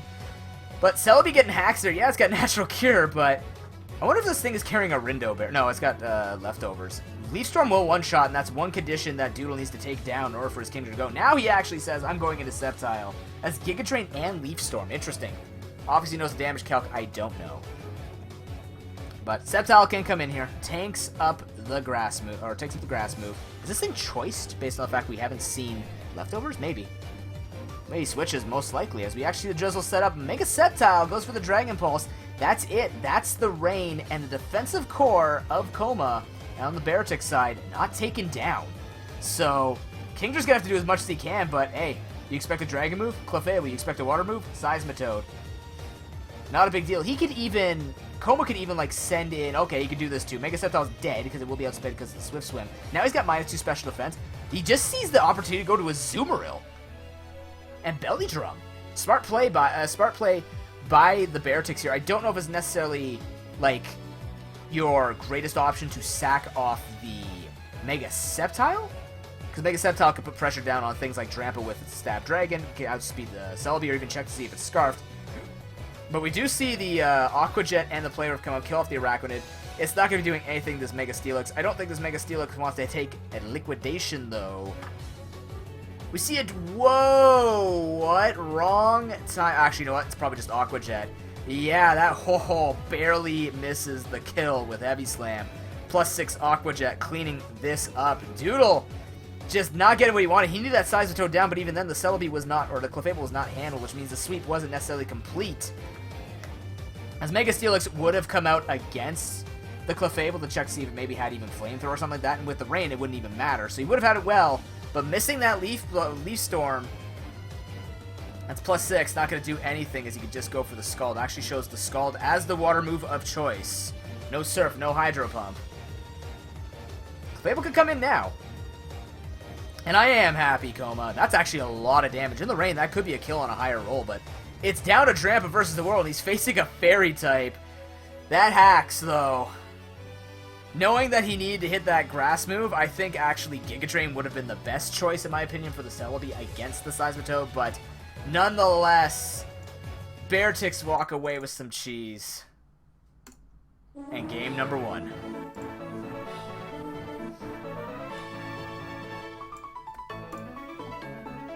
Yeah, hacks is part of Pokemon. You all knew that coming into this, but how much hacks is the real question. How much do you really want to submit yourself to losing to something like just missing Leaf Blade and all of a sudden the entire game is over?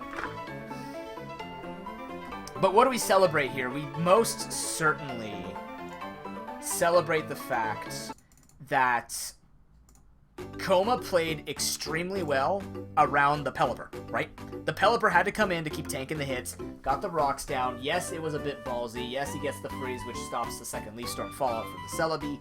But the greatest thing that Coma was able to do there was just instantly get the pressure down on the Pelipper. Once Rain cannot be set up anymore, it doesn't matter. So unfortunate, and you know what, that's not the first time when Doodle loses Pelipper and all of a sudden the team falls apart. And it's weird because Pelipper is that really strong defensive Pokemon. Steelix Pelipper is actually a pretty good defensive core if you think about it. It's got good coverage for each other. And you had the Steelix to handle the Clefable. He had the Celebi to handle the Seismitoad. Didn't get it though. I think honestly the only thing you have to change there, Doodle doesn't have to change anything. I think he just has to go for Giga Drain. Play it a little different, play it much safer. Giga Drain, that thing's gonna die. We know it's got leftover, so that thing will die. I would assume, right? Space 75 plus stab. Times 4 weak. How bad could it actually go? If he wants to look for another option to handle the likes of the Seismitoad, I don't think he has one. I mean, the Azumarill was set up well, though. It did have the belly drum, of course, and since it's running Aqua Jet, it's not going to be running Liquidation. He's going to have some kind of coverage on there. He showed the Play Rough, showed the Aqua Jet, most likely maybe Ice Punch or Knockoff as his last move, but what would he run? Actually, I don't think he needs to, because everything else on the side of Doodle's team either hits for neutral between Fairy or Water Stab. Yeah, no. Yeah, actually, Azumarill sweeps quite well here. No Volcarona seen, though, so actually, Azumarill being probably the wiser of the two that can just break through Doodle's team because it works well in the rain, has that pressure, and Doodle's team doesn't really want to take anything neutral hits. A little bit of softening up. And that's basically game, and hey, Beartix are known for those sweeps. This could be a great opportunity for the Beartix to grab 3 points off of their opponents here. As we're actually jumping into game. Oh my god, they're already on turn 1. Oops. Well, we didn't want that, but let's just go into it. Game number 2. Beartix up 1-0. We do see a Vigavolt versus a Pelipper lead. Let's take a look. We do see the Alolan Muck coming out. Not going to help against that Play Rough. Actually, it's neutral hit, so that's not the best. That's not the worst thing for maybe handling that Azumarill. It could also threaten with Gunk Shot. As it is going to be coming out as a Discharge comes through, doesn't get the para, but also doesn't do that much damage either, so advantage Doodle. Is also faster, which means you can just spam Knockoff here. Hitting anything in Knockoff at this point, barring that Sceptile, is pretty good for him. Believe it or not, I wonder if he takes it one step further and actually just goes offensive with Gunk Shot. Because, yes, okay, Knockoff for this thing, absolutely. And that means, oh, he also gets the Poison Touch. Great for Doodle here. Nice little hacks to kind of weaken this thing even further. I was going to say maybe you see the Sceptile come in to tank it up, but then it can't do anything either. So, yes, Knockoff makes the most sense. Doodle's saying I'm just dying from the number of battles and commentary. I'm going blue in the face, or red. I can't tell anymore. Anyways, Celebi will come in. Now he can just go for Giga Drain as the Clefable actually comes out, does an okay amount of damage to the Clefable. This feels much better for Doodle, having both these Pokemon already on the verge of being weakened up a bit. Doesn't get the 10% freeze hacks from the side of Coma, as Escavalier also making an appearance here. Oh, that is a dead Clefable. Bam, gone. Oh, just kidding, it lives, but it's not going to live for long. As we do see leftovers on the Escavalier. Pursuit Trap, even better! Doodle has the advantage already. One defensive Pokemon down. Kingdra feeling safer and safer. Kingdra's alive. Or sorry, Pelipper's alive. Pelipper can come in on this, Oh, he has okay, this is great. Since he has Protect, he can now go into Pelipper to take the Dual Stab from Infernape and set up the Rain Stalk. Oh, Doodle's got this. Doodle definitely has this much better now. It doesn't matter about the damage. He's got full Rain. He's got Clefable down, which means Sizetoad, yes, it might have the likes of Water Absorb, but it can't take a Draco Meteor anymore. He actually makes just a straight switch into it and lets it die. Whoa! What the hell was that aggressive play? He didn't need to go with that. He didn't need to. Oh my god. But it's gone. It's pummeled. It's destroyed. It's eliminated. Close Combat comes through, and Liquidation is going to rock the monkey.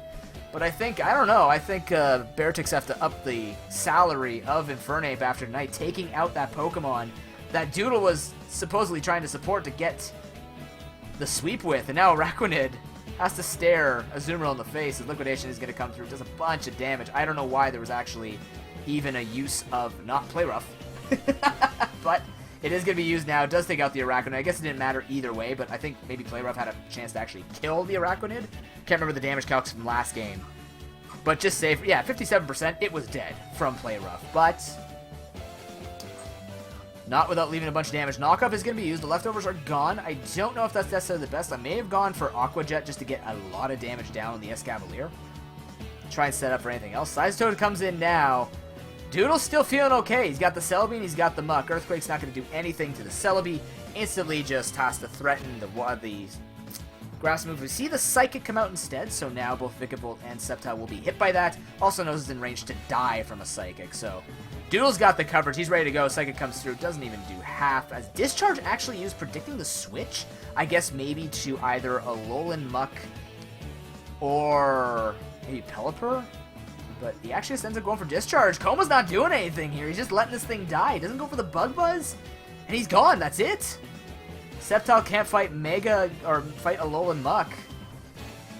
Yeah, there's more hacks, but I think Doodle got exactly what he was supposed to do and get last game, which was take out that defensive core. That play around the Escavalier was just not enough. Low kick does nothing as Mega Sceptile is liquefied. Ladies and gentlemen, yet another 1-1 befalls us tonight as Doodle takes game number 2.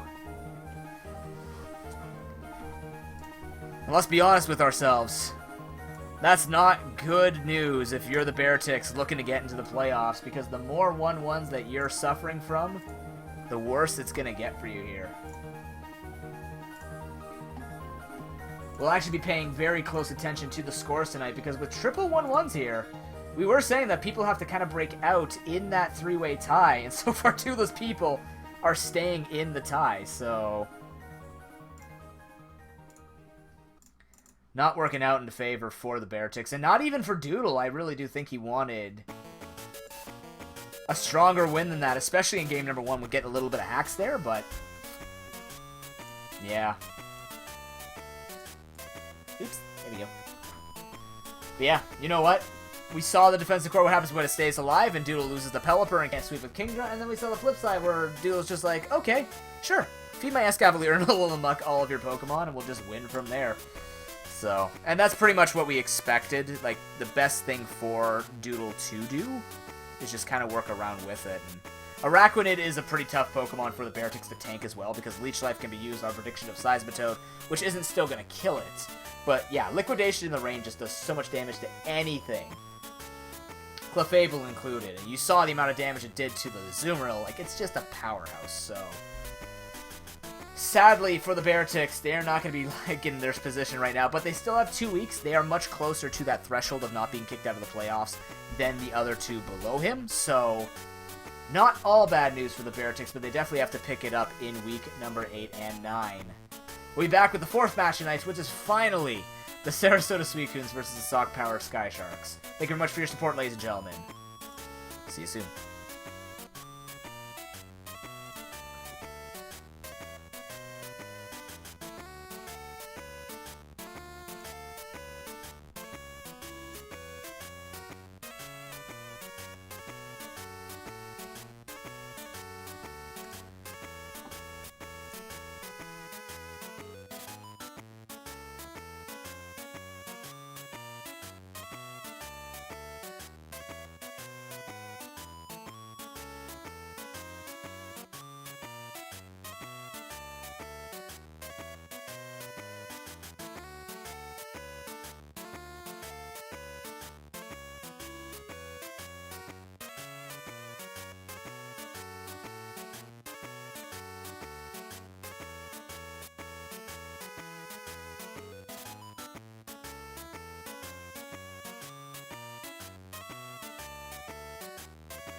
Ladies and gentlemen, we're back with the ProPokeBowl Season 4, Week number 7. With the Sarasota Suicunes up against the Sock-powered Sky Sharks. That's a lot of things starting with the letter S. Now, we're not going to necessarily look at the matchup because the matchup is very straightforward, actually. It's a battle of does Hawlucha and friends win, or are we actually just going to see Oxum completely run over the likes of the Sarasota Suicune, mainly because of the matchup that they have. But instead, let's take a look at the repercussions of the scores thus far. This is the updated chart, having the first 3 matches of the night all being 1-1s. Let's take a look at the points that the Sarasota Suicunes need to consider here. For the likes of the QB Destroyers, this is actually a big deal. If the Sarasota Suicunes are even able to take a single game off of the Sock-powered Sky Sharks, he is immediately eliminated from playoff contention, just like the Lanakila Conquerors. And the best that the QB Destroyers could do is play the interrupting team, where he could just try and interrupt the seeds and make it more interesting. So he's really hoping that the Sock-powered Sky Sharks 2-0, and he can 2-0 the Stockton Thunderous to even keep his chances alive to make it into the playoffs. If the Sarasota Suicunes can 2-0 the Sock-powered Sky Sharks, not only will he shoot up to the 3rd seed because of this tie, but he won't have to worry about these 1-1s that have been happening with the Okeechobee Toros and the Alaskan Araquanids. And considering, if I look at his last 2 opponents here, his last 2 opponents are the QB Destroyers and the Stockton Thunderous, so players below him in standings, which means he can't actually control his fate with the other team. So he can't control how Doodle does, he can't control how Project does. He wants to get the 2-0 here tonight. Having said that, Sock-powered Sky Sharks, they have a really good advantage here, so just because of the fact of how strong they'll actually be with just the team having much easier time to sweep. But let's leave it up to the battles, ladies and gentlemen, because team does not equal skill per se. Sarasota Suicunes on the far side, or close side. Sock-powered Sky Sharks on the far side. It is a Weavile versus a Registeel. Let's see what they've got for each other here. Weavile having a really fun time here. We do actually see the Hawlucha. When I was doing the analysis of these 2 teams, I actually couldn't find many things for Suicunes to have a fun time with. They're going to have to work to get their sweep on, which means it's going to have to come from a lot of offensive threats. Whereas the Sock-powered Sky Sharks actually have pretty good options with what threat does what damage. It is going to be the Gligar sent in here as the Stealth Rocks are set up. That's excellent for the Suicunes. Knowing that Weavile is going to have to come in and take it, but this is Defog most likely on this Gligar. If we see this thing coming out, it's also very funny because, like, we know that Suicunes do not run Seismic Toss on Registeel, so Gligar is just a natural, in this case, no longer a check, a counter to the Registeel, because it just doesn't, it's not going to do any damage. Yeah, it's not a complete counter because you can still get hit by Registeel's Iron Head or whatnot. But, like, it's got the bulk that it's going to be able to live. I agree with Zeno. He threw Oxum under the bus. We do see the defog coming through. In his analysis, he's like, I think Oxum will drop a game. So let's see if Zeno's not been right so far. He's gotten a couple of things somewhat accurate, but him and I have both been off this week as we've been seeing a lot of upsets, both from subs and just from natural matchups here. Defog is going to be useful. Basically, nothing has happened. It's just basically we're at turn number 1, where it's a Zelf versus Gligar. Azelf could be carrying Ice Beam. That's why he sent this thing out here. Does have to be careful, though, because Knockoff will destroy him, since Gligar has, I think, 95 base attack. So Knockoff will do a sizable chunk. But, I mean, Ice Beam could also do a sizable chunk, if not maybe kill, depending on if this is, like, Specs Azelf or something like that, or Life Orb. Life Orb should be able to one-shot, or just barely miss the one-shot. Houndoom will come in. Knockoff is going to come through. We don't see an item move. We know it's Oxum. We know it's Mega Houndoom. And then I look at the side of the Suicunes and I go, what takes both fire and dark moves? And the answer is nothing. Mega Houndoom looking pretty free here to go for that free attack. Most likely the dark move, considering that she wants to probably threaten this thing to die. At the same time, though, just going for Fire Blast is fine because you're not going to keep it in against the Suicune. Let's see how much damage this thing does if it goes for Dark Pulse. It's a crit! Oh, that helps quite a bit against the other dog.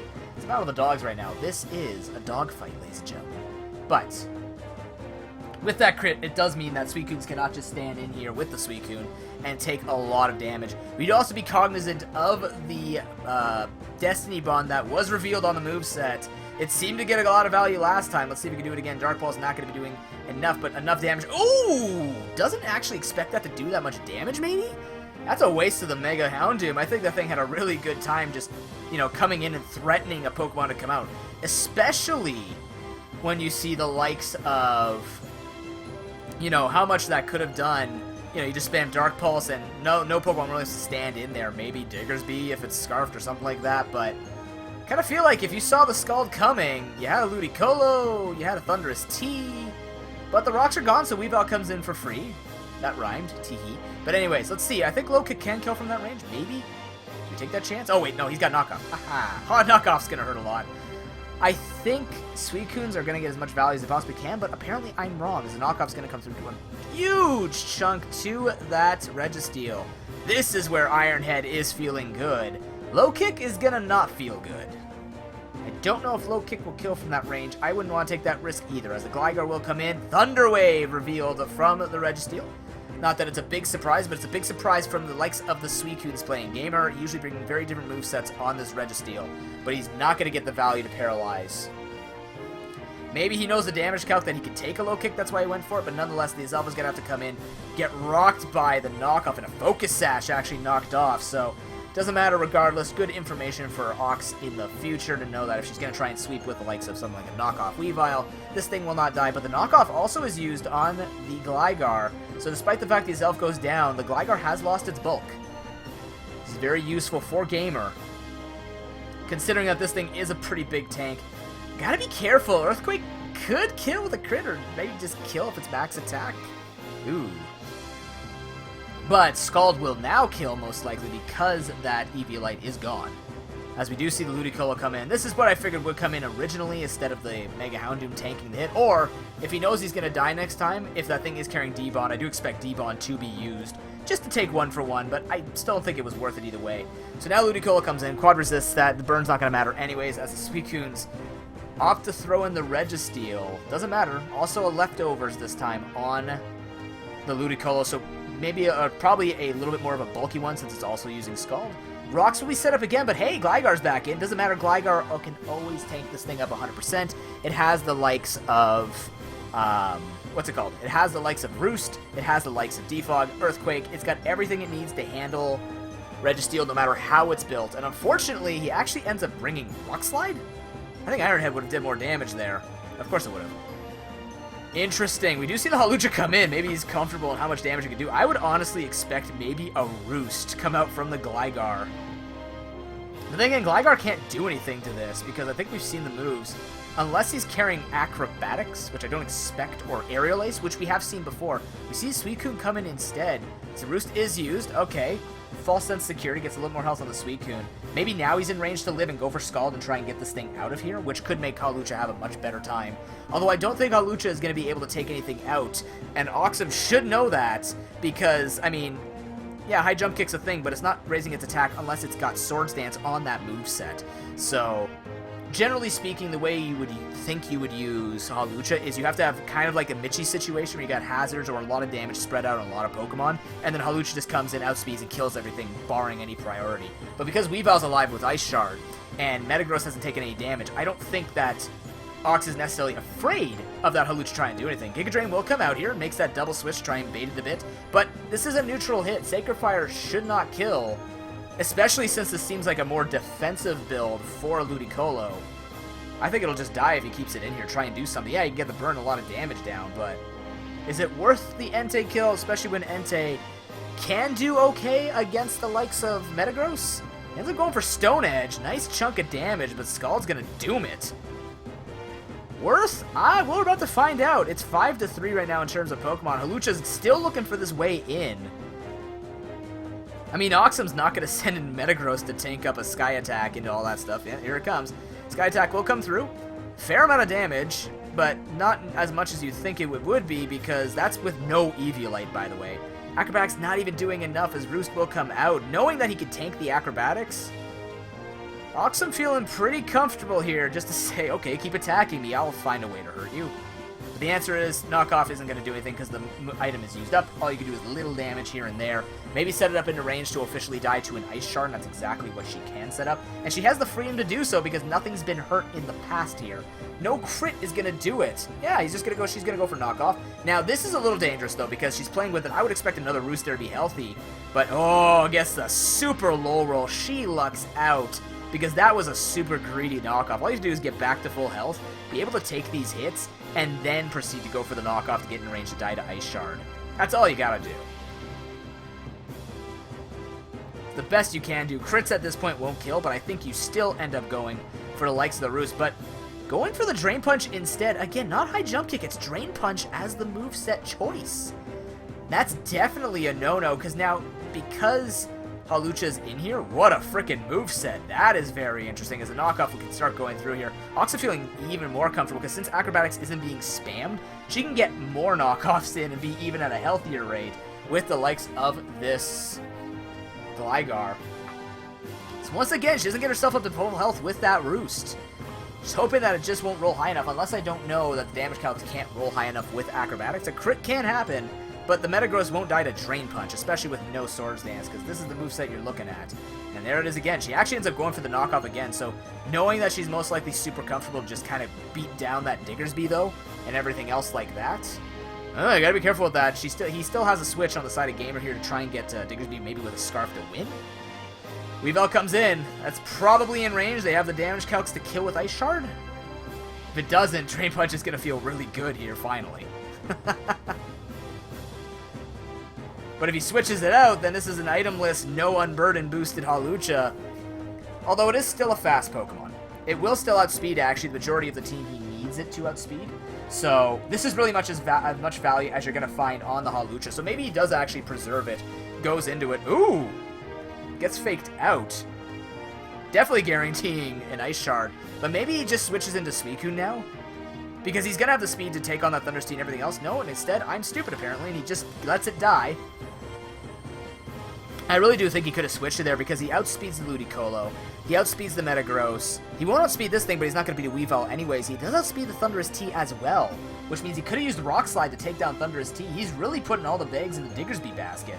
As Ludicolo can come in against this, Giga Drain's going to heal him up nice and soft, especially since Suicune's been getting a lot of leftover recovery. He's just going to be feeling super good about doing this. Yeah, he's at a good rate here. Shadow Ball comes through. We've seen it before. It doesn't do anything. Yeah, it's going to be Diggersby versus the world. I don't think this Diggersby can do it. Be amazed if it could, but that's another one down. It's 4-1. Suicunes. QB Destroyers are jumping in joy because they have a slightly better chance here. And remember, he wants the Sarasota Suicunes to get 2-0'd, or 0-2'd, I guess, so that he can stay alive and get his points to potentially make it into the playoffs. And so far, it's looking great for him, as the Sky Power, or Sock-powered Sky Sharks, are going to be taking game number 1 against the Suicunes. What a fall for grace for Gamer. It's quite unfortunate. It's a very interesting story to follow during this particular season because we've never had it in this particular situation where one guy starts off super well and then gets into the position now we're in. But GG. Game 1 goes to Oxum and Friends.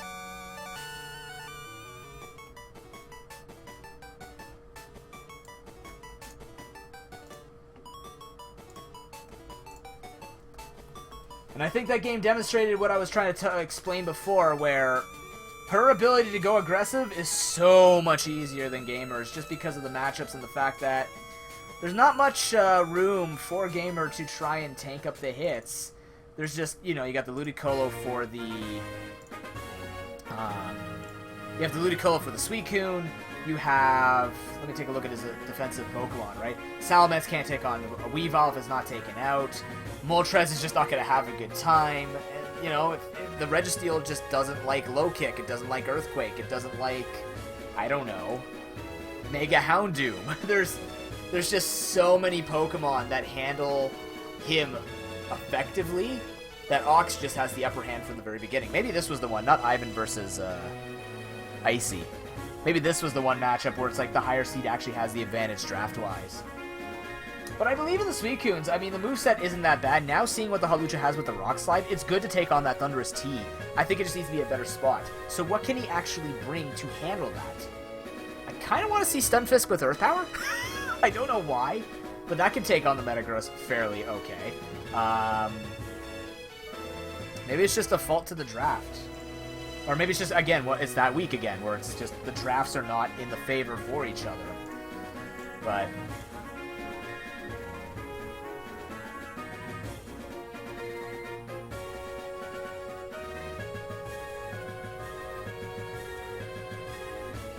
I mean, the team is really good, Ox. I'm not saying it's not. The team is super strong. But particularly against the Suicunes, they just don't have the defensive capabilities and then the counter aggression to actually handle it. Which is funny because when Diego talks about Icy, Icy has a fairly aggressive team, but you know, you could honestly say that Icy's team is like a budget Oxum's draft, right? Where this is what maybe Icy should aim for with the way that he wants to play. Same thing with Destroyers, to be honest. Like, both players show that they want to play super aggressive. They could take advice from here, the Stock-Powered Sky Sharks drafting just a super aggro and go face type of thing, because it works, especially if you don't have a defensive core like Ivan or Mitchie, right? And you see where she is now. She's 3rd seed with this type of play. So, you know, if you get that advantage where you just ram your face into somebody hard enough and they can't get points off of you, who cares? It's working, right? If your goal is to get to number 1, work it well, make the trades, get the right Pokemon in. And she hasn't switched up Pokemon once. She has not made a single trade, so she's made her choices from the very beginning. So now, can Gamer make the correct choice? Can he come out with something new?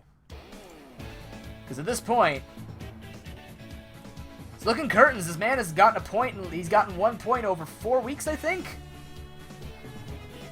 He needs something. He needs a miracle. Maybe not a miracle, but maybe just play out his draft slightly better. And I believe in the man as you get into game number 2. Remember, trying to play spoiler for the Destroyers. Destroyers voting for Oxum right now. It is going to be the Weavile versus Suicune lead again. Both putting pressure on each other. That is the type of feel in this game. You do know that Gamer is a good player, and we want to see him succeed. And he was doing it for a while. We also do realize he is a middle-of-the-pack player, honestly, from the amount of experience we've seen in this tournament. But how middle-of-the-pack is he is the real question. Is he top 6 middle-of-the-pack? Or is he just barely missing the playoffs middle-of-the-pack? Let's find out. As we do see the Ludicolo switch in on the Scald, we know this Ludicolo has been causing him problems. However, Alucho can check that. The other thing is, we don't really see much of anything on these Pokemon that can really kill this thing off. The Burn's going to ruin Suicune's specific set because of how he doesn't run Seismic Toss. So, easily exploitable for Ox here. Oh no, did I just rip my shirt? Oh no! Shit, did I just rip my shirt? Stupid shirts that don't stretch. Anyways, do see a Gligar come in as we see the Suicune come in and rinse and repeat. This thing is not taking any damage at all. Burn is okay for the Suicunes, considering we didn't see a Toxic fired out last time when this thing stayed in to take this on. But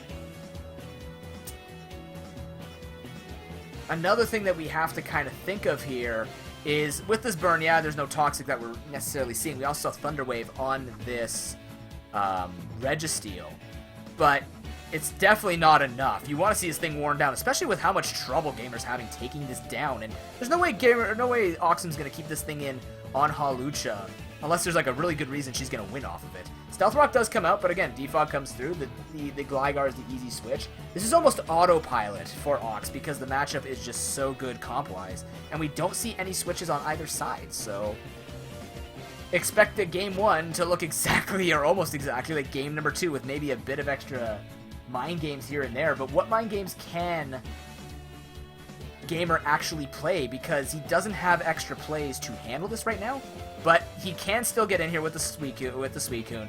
He can just keep trying to get that little chip damage on the Ludicolo. This time it didn't get its leftovers. He does make the Hawlucha play into the Ludicolo, so this is good for him. But the Eviolite is still on that Gligar. He does not want to waste the Sky Attack yet. As much as he wants to kill this thing off, it's just not in his favor to try and go for the all-out aggression. Even though he knows he has the speed, he wants that speed against the like of the Mega Houndoom. I think Mega Houndoom's 115 speed. I gotta check this really quickly. Smogon, assist me. I gotta check these speeds, because I'm kind of forgetting. Hawlucha's speed is 118. Mega Houndoom is 115 speed. So he doesn't even need the speed, believe it or not. So he can save the Sky Attack for maybe a finishing kill, although his acrobatics won't be boosted until he actually goes for the Sky Attack. But I still don't think it's in his best interest. If he wants to get the kill and get the right play in here, he wants to save, and he is going to go into the Azelf as the Metagross makes its first appearance in this series. So that's going to be good. It's going to be good for Ox. She has a pretty good thing going right now. But now my question is, yeah, the Houndoom comes in as knockoff comes through. We've seen this before. Houndoom looking to wreck, but we did see the Focus Sash on the Azelf from game number 1.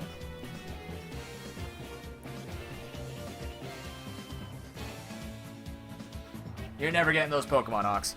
Mega Houndoom will come through, will bring it down to its focus half. If she gets the flinch, it's just the icing on the cake with the cherry on top.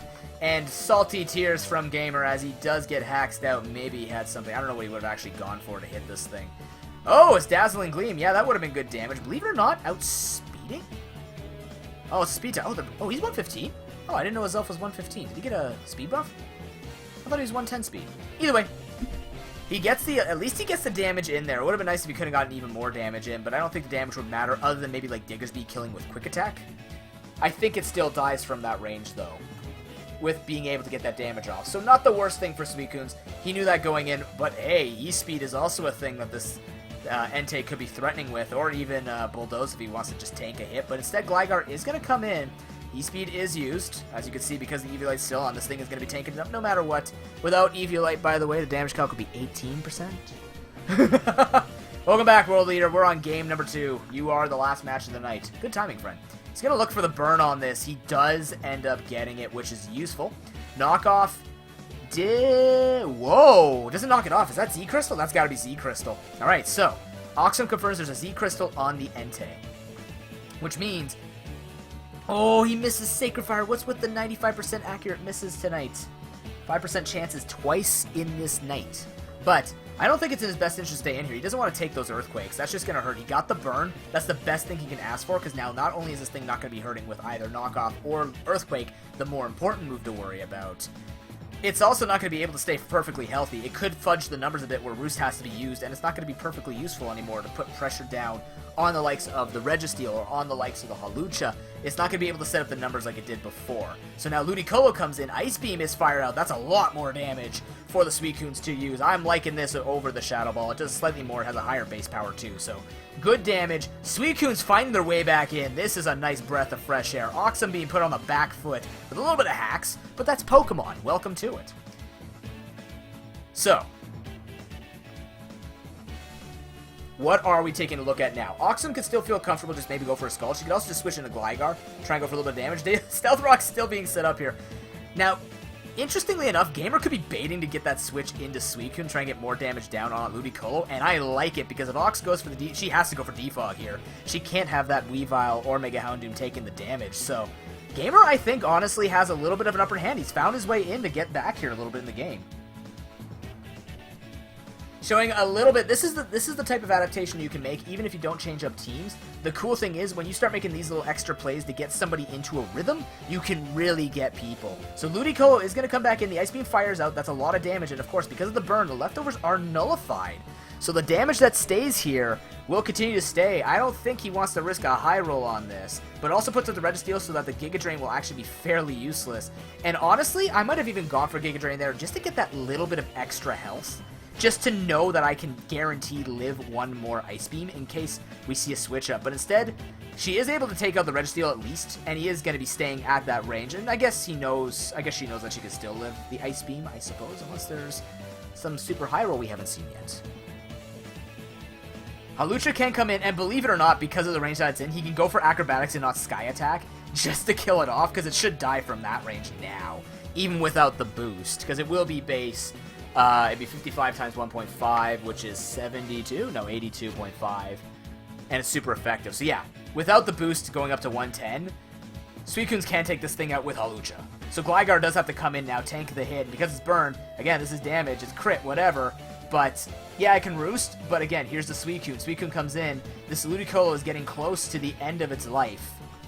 And then what ends up switching in from there? Now you have to start switching into Metagross. Metagross can't touch a Suicune. Suicune feeling a lot safer here. Honestly, I would have gone for left. As much as you need the health on that, maybe a knockoff would have been useful for future of taking down the Suicune. Because in the long term, when this thing's staying healthy... Was it knocked off already? It was not, yeah. In the future long run for this thing, it's not going to be doing well. And I think, if this thing's not running speed... Yeah, they're both not running speed. Suicune's outspeed. I think he can stay in here this time and actually spam it. I don't know if you want to take that risk. He is running leftovers. It could be still faster if Ox has decided to put speed investment on this thing. I'm not able to tell based on the damage numbers, but it's taken hits fairly well. It does seem to have a little bit of investment somewhere else. I'm not sure she has to take the risk. Rinse and repeat, ladies and gentlemen. That's all it's going to be. However, the Registeel is down, so now if Gamer does switch, he has to choose something to switch into to take another hit. That is exactly what he is thinking out right now. Does he want to risk this thing not having a speed investment into it, or he's actually going to go to Hawlucha as the Giga Drain does fly out, maybe indicating that this thing does have some speed? But this is the last chance for Ludicolo to be that switch into the Ice Beam. She's going to have a plan after this, because Hawlucha is definitely going for the Acrobatics as the Gligar is going to come in. Standard play here from the Suicunes. Just got to keep forcing that thing out to get on the back foot. Now, however, because her HP is much higher, she can actually go for knockoff on that Suicune. Start preparing the late game when she has to start fighting. Instead, we actually see him stay in, knowing that he can't take damage. And the power-up's knocked off. So Sky Attack is wasted, but Unburden is popped. Not that it's going to do much. But, oh, we should see a double one here. We should see a double knockoff. Oh, doesn't go for it. But I don't think it matters because I think Ice Beam with Eviolite, she still lives barely. I do think it's at this point worth it just to go for the knockoff, start neutering. The Hawlucha is neutered from its speed, but it'll still have base 118 speed, so it'll still have speed and get its stuff done. Yeah, Ludicolo is going to come in for its last time. It's gone, and now Ox has to make a different play when Gligar's faced with the Suicune. I think Thunderous T can finally make its appearance. Start putting some pressure down like this.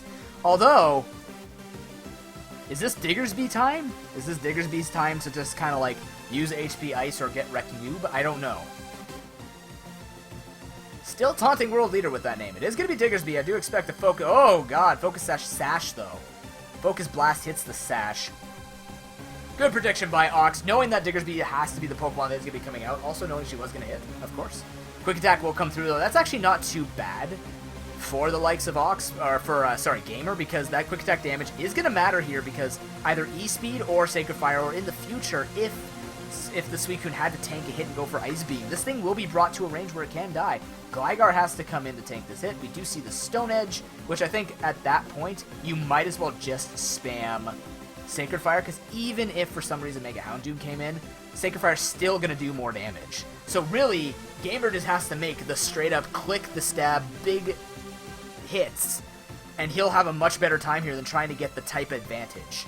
Because most times when these types of switches start happening, the damage that doesn't happen is the most deadly thing, right? Roost comes out again from Ox, so now let's see. Does she know she could take an Ice Beam, or maybe she can't take an Ice Beam? She has to choose something to take an Ice Beam with. Because definitely Ice Beam, or does Gamer switch it up and go for Scald here? Gamer could switch it up and go for Scald, knowing that something else has to come out here. He does end up going for Ice Beam. It is the Mega Houndoom that comes in, so it can go for... Maybe it's going to go for the D-Bond here. Do we actually see the D-Bond show up? Because that would be the end of the Suicune. And with the end of Suicune, that's really problematic for him. The D-Bond's coming through. He gets not jebaited. Doesn't get the crit, which wasn't going to kill anyways, but he goes for it. He knows it. And the best part is here, Destiny Bond is the same as Protect, so it's only 50% chance to use D-Bond here again. Does Ox risk it? Oh, this is tense because I wonder if she's going to go for the double D-Bond. Maybe she goes for the double D because, you know, Mega Houndoom's not getting much work done here. I think she just risks it, because if she gets it, she basically wins this match. But opts to go for the damage instead. Gets the flinch! Oh, that's horrible. So now she gets the flinch. Does Gamer go for Shadow Ball, not killing it again to waste it? I think the answer is yes. I think Shadow Ball is kind of funny here. The other thing he could do is just switch into something else, but the problem is D-Bond stays until the next turn. So that's the only problem with switching, is he has to deal with the D-Bond. If he goes too fast, that Pokemon will die. He has to wait for Mega Houndoom to make another play. But if you look at 17%, Shadow Ball should do about 15% without critting or super high rolling. So maybe it's in his best interest to try and to get through that. D-Bond comes out. Here it comes, ladies and gentlemen. Ice Beam comes through. It gets the kill! And that's going to kill the Suicune. That's going to kill Gamer's hopes and dreams. But doesn't kill Destroyer's hopes. He can still rampage and make his way into the tournament. As Entei and Hawlucha versus the world, it's not looking good. However, it's not completely over either, because Thunderous T still has to face that Entei, and Entei is feeling okay. Fake Out comes through, that's a good amount of damage, it's decent, it gets the flinch, gets a little bit of chip here and there. She can keep switching in and out, go back to the Gligar, and then come back in on a kill maybe, and go for the Fake Out, and then kill it with something else, because it will outspeed. E-Speed will not kill Weavile from this range. I think it needs to be around like 70% before it being pressure. I am not too sure. But on the bright side for the Suicunes, he can spam Sacred Fire from here. He really can.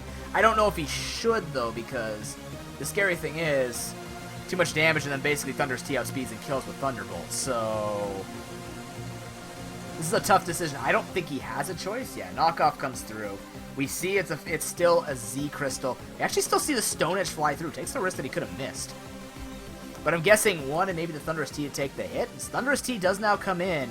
I don't think it's in range, but the worst part about this is because that Metagross is not hurt, he's not going to be able to take it. Oh, Extreme Speed just misses the kill. That's okay. Hawlucha still has the acrobatics it can go for.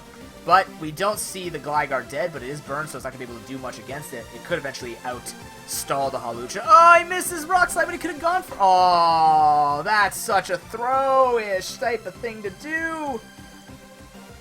But unfortunately, Gamer throws in the towel. And the Sock-powered Sky Sharks further their 3rd seed control. Acrobatics was perfectly acceptable to kill from that range. But hey, I'll say it once and I'll say it again. Went for the type advantage when he didn't need to, and I think that's been killing Gamer in his last few games.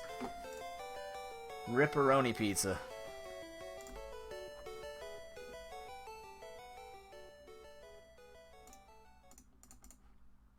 And for Ox, hey, these changes, these good plays, they're helping her significantly. Oh god, we're lagging. Oh, we're good. Here we go. Now it's not all over for at least Gamer still has a chance to get in. He's not lost. He is going to be the one that does fall behind in that 3-way tie, but he's still setting the tone for the top 6. Having said that, QB Destroyers get their 2-0 tonight, and maybe in another 2 weeks. I mean, right now, because he has to basically keep up, he has to keep it going tonight. Here, let me see if I can show it. Just based on the way the numbers work out, right? Because he's going to be 6 points behind, whereas we look at Lanakila Conquerors. Actually, with that, Lanakila Conquerors can still make it back into the playoffs. I'm an idiot. I'm looking at this like there's only 2 weeks left. There's 3 weeks left, so actually everybody still stands a chance. Yay!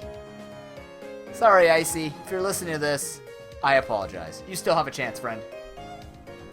Because that's the bar right now that you need to get in with.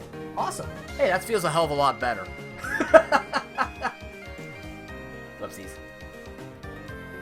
Well, exactly, Sharking. There's just no weakening of the Metagross. But it's about practice. It's really just about learning what you can do with those Pokemon.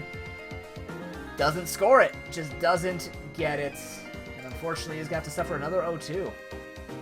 But there's 2 weeks left. He can still clean up. He can still take a favorable seed. We'll be back with the last match of the night, which will be the Stockton Thunderous versus the QB Destroyers, still in contention for the playoffs. We'll see you in a bit.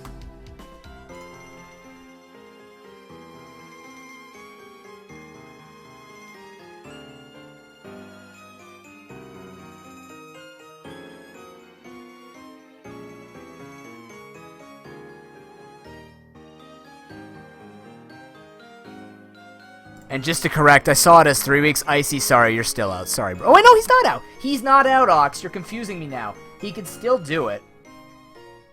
He can still do it. I'm an idiot, because based on the points, if that's 6th place... We'll talk about it after the break. I gotta rest my throat.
Ladies and gentlemen, we're back at the Pro Pokeball Season 4, Week number 7. I am going to make an official apology. I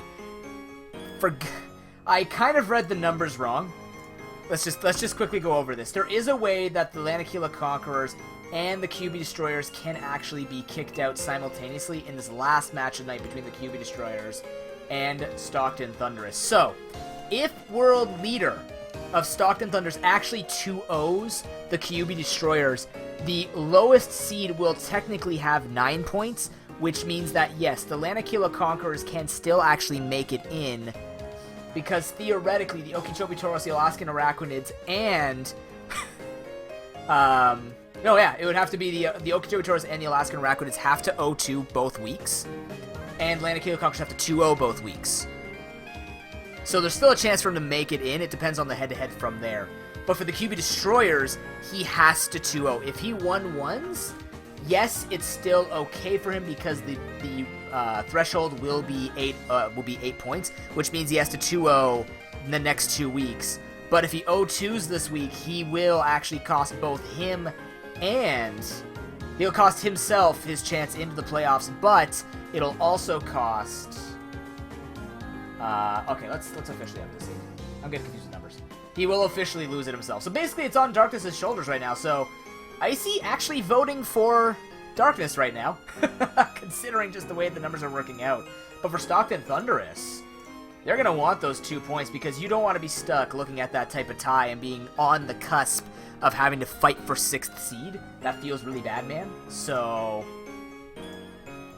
I think if you're the QB Destroyers, you have a lot of people at the lower end of the bracket rooting for you right now against the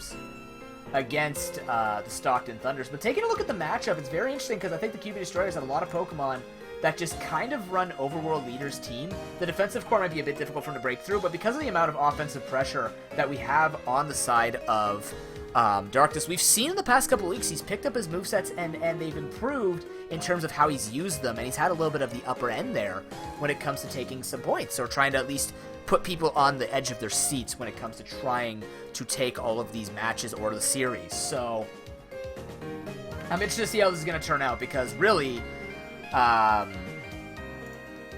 it's Darkness's game to lose. Let's put it that way. It's up to him to keep himself. He actually controls his own destiny right now for the future of his chances in the Pro Pokeball playoffs. But let's see what's going to happen now. It is the Darkness and the QB Destroyers on the close side. Stockton Thunders on the far side.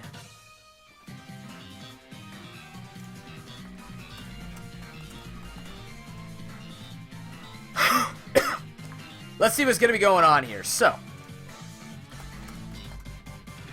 taking a look at the teams. World Leader running with this pretty standard comp he has been bringing the past couple of weeks. It seems to be working the best for him with this, switching between the Hippowdon and other things like that. Having the Sandastall a bit and just getting a lot of stuff done with his Bronzong and Flygon. So, obviously Decidueye and Tentacool kind of being sort of that anchor, but even Lucario has not been successful, but it's still doing stuff, especially now in the past week or two. So, what are the win conditions for these teams? Stealth Rock is going to be set up by the Bronzong against the Togekiss. This thing could be carrying Nasty Plot with Flamethrower, so he does have to be a little bit cognizant of that. We actually see an Ancient Power flying out, maybe predicting something along. Actually, I don't know what that would actually hit, but unfortunately, it's not going to be doing anything against the Bronzong as the Toxic is fired out. He's going to try and go for a little bit of hacks here. Little too late, though, as he is already Toxiced, and yikes, that Psywave is going to be doing a fair amount of damage. Loving the Psywave. Ever since I put out that moveset, and just World Leader has discovered it and used it, it's been doing wonders for him with using his Bronzong effectively. So, he can try and go for the hacks here. He has to really get that Darmanitan in. He actually ends up switching into Crobats. As the Psywave is going to be fired out, that's a lot of damage on down to the Crobat.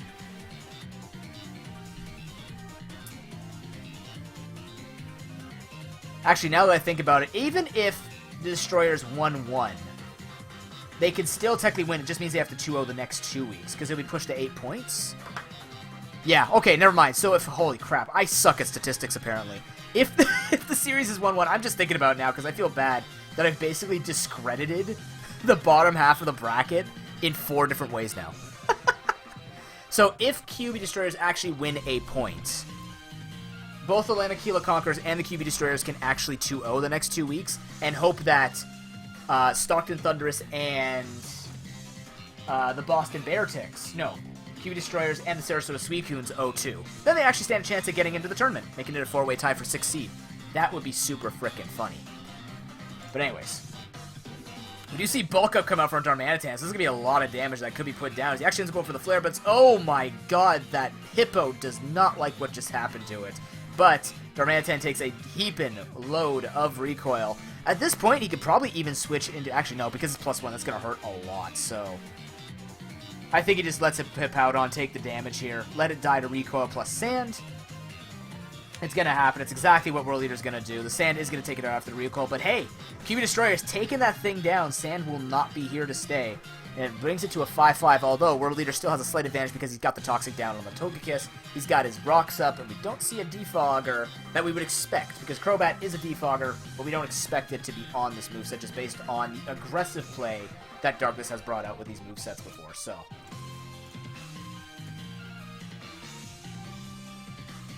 Nah, I'm messing up the numbers, Doodle, because I'm trying to give people an idea of what the matches are going to look like for the next 2 weeks. Because honestly, even if you're kicked out and not having a chance to make it into the playoffs, you could still mix up the seeds by taking a game or two off of other people in your last 2 weeks, because then that means that people are really fighting to keep their certain seeds, and it does put pressure on the top 6 to actually try and, you know, move up a little bit to get a more favorable matchup, or just try to be the top, right?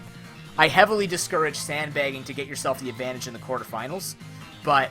you know, you still want to try and do as best as you possibly can, because that's the fun. It's not about, like, oh, well, if I get 3rd seed, then I can beat the 6th seed really easily. Although, knowing that, right, if you're 6th seed, you don't want to sandbag and hit the 6th seed, because you don't know what's going to happen below you. All of a sudden, somebody could take it. The funny thing here is... I know, Doodle. Now that you bring it up, though, the funny thing is, in this tournament, you actually don't want to sandbag, particularly because the points are actually so close. Like, if you actually are 6th seed or 5th seed, you're only 1 or 2 points above the people below you trying to take your game, trying to take your playoffs away from you. We do actually see a Coil Waterfall come out from Milotic. I don't think I've ever seen a physical Milotic. I'm curious to see what else he's put on this moveset. Does this thing get, like, Earthquake? I wonder. It does get Aqua Tail. Maybe Aqua Tail would have been a little bit better than Waterfall, just for the extra damage to try and make this thing a little bit better offensively, because I know physically it's not the strongest Pokemon, so... offensively, I should say. But yeah, like, in this game, you actually have to keep on your toes, because in a matter of a single week, if you 0-2 and someone 2-0s, they can actually kick you out of the playoffs. No problem. So, it's really cool to see a much closer race for playoff seeds. Even though, you know, when you could say stuff like, oh yeah, Diego and Mitch and Scrubbington and all them will take top 3 or stuff like that. Even then, like 4, 5, and 6 were pretty uncontested for the most part. You'd have people sitting with 0 and like, you know, the cutoff line is 7 or 8 points, so there's nothing for people at the bottom to really aim for. But in this particular situation, 10th place, QB Destroyers here, can still make it to the ProPokeBowl playoffs. That's astounding. This is, I think, the first time that we've actually seen that the playoffs can be this competitive in trying to acquire a seed. Nonetheless, after the giant stalwart, we do see the Milotic go down. The Goodra is going to come in. We do have a burn on the Bronzong, so this is pretty good. Dragon Pulse is going to come out, not going to do a hell of a lot of damage because it's resisted, but the Toxic actually misses. Unfortunate for World Leader, but luckily for him, his leftovers are just going to be negated, and he's not just going to be hemorrhaging health. Focus Blast comes through. Oh, barely gets the kill. If he had gone for maybe 2 Focus Blasts, it would have been the official kill, but now he can go for Dragon Pulse, not have to risk the miss, and he can also hit any other switches that may want to come in for some stupid reason. I think World Leader here really just sacks off Bronzong. It's done its job. It's gotten a lot of stall down. It's taken out a Pokemon, crippled another. Actually, crippled a couple here. That's exactly what the Destroyers go for. This thing is down. He's looking okay right now. It is 4-4. I don't think the number of Pokemon on each side really determines who's in the lead. I really do think the Thunderous are still in the lead. Lucario's untouched. All of these Pokemon are actually untouched. And this thing is outspeeding and can just go for Outrage and probably kill off the Goodra, no problem.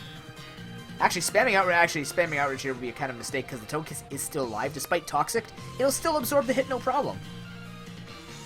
If he has Dragon Claw, obviously you should probably go for that, in my opinion. Because even if Togekiss comes in, you just switch out. You have Tentacool, you have Decidueye to be fairly safe here, so...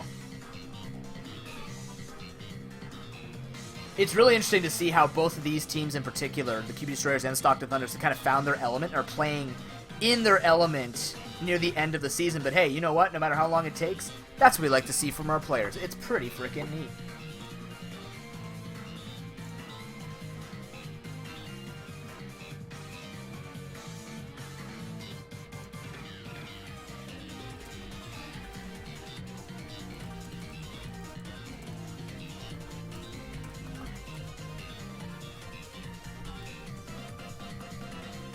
Either way, it is Stockton Thunderous actually making the decision right now of what they're trying to figure out. Maybe trying to calculate to see how much... If he hasn't clicked Outrage by now, or maybe he's worrying that if he does click Outrage, he's going to get stuck on the Togekiss and needs to make the play from there. Or maybe he's trying to calc how much damage that Dragon Claw will do and how much he'll take back from Dragon Pulse. So, I really do think it's in his best interest to try and just... You know. Yeah, he's going to go for the Dragon Claw. Does do enough to kill it off. Gooey will slow him down, which is actually not too good for World Leader because Togekiss could come out and try and stall a bit. Cinccino already outsped. And we do see it as a Life Orb Flygon this time, so he's comfortable in that particular situation. But Tail Slap is pretty free here except for the Decidueye. So what does he do? Decidueye is part Ghost, I believe, right? Yeah, it's Ghost Grass. Ghost Grass? No, it's Ghost Flying. What? It's Grass Flying. I'm an idiot. I'm an idiot. No, it's Ghost. I'm really an idiot. Okay. Jeez. I just went completely brain dead there, more so. But, so for World... Okay, so let's see. So for the Destroyers, Tail Slap might be a little risky because you also have Lucario, which could take the hit. What would be the best move to use here? Rock Blast? I don't know. It's actually kind of tough with the typing, although Lucario's not the bulkiest Pokemon, so Tail Slap would still do a fair amount of damage. So would Rock Blast. I don't think Bullet Seed is definitely a move here. Decidueye will come in, though. It can take the most hits, and that's exactly what's going to happen. Tail Slap goes right through the cloak. Now, Darkness still has the Crobat in the back. He has been carrying Sky Attack, but this thing is so low, it's just not going to get any value. Doesn't, unfortunately, live the quad resistance of Leaf Blade. As it will be now, Togekiss maybe trying to handle this thing as best as it can. If it does get the Decidueye out of here, it would be good for Tail Slap spam. The Spirit Shackles will come through. Doesn't do a lot. I don't think he actually expected to do... I think he expected maybe to do more, but I don't know if I want to tank that because this thing right now just stops Tail Slap from sweeping through the rest of his team. Tentacruel will come in, and World Leader still has that freedom to do so. But if that's not a banded Cinccino, then Rock Blast can kill off Decidueye. So he's going to try and use Tentacruel here to stall out. We do actually see leftovers on the Tentacruel this time, as opposed to Z Haze. So Ancient Power is going to come out, not doing much. He could have just kept going for the likes of Air Slash, try and get as much hacks as possible. But now, alright, so let's see. If Cinccino is choiced, he's screwed, because he has to go for Tail Slap here. But if it's not choice, he can go for Rock Blast. He might be able to take it. Here he goes. He is going for Rock Blast. That might indicate he's some kind of choice scarf or something like that. Is he going to flinch him? We don't see the flinch as the Toxic does come through. Honestly, that does guarantee eventually he will die. And I guess everything's healthy enough that the Toxic might eventually take him, but maybe just going for Sludge Wave there would have been better just to get the damage off, so that when another Pokemon lives like Lucario, Lucario can just finish it guaranteed. Ooh, Rock Blast. This is not the time to miss Rock Blast, friend, as that's just going to really speed up the process. If Bullet Punch or E-Speed was on Lucario, it was going to do it. But unfortunately, Lucario is going to come in. I don't know if you necessarily want to switch this, because now at least QB Destroyers get a decent idea of how much damage they were going to do. And it is going to be game number 1. Going to Stockton Thunderous. World Leader pushing his way towards the top of the playoff seeding. He is 1 win away from actually jumping, what is it, into 4th seed? Something like that?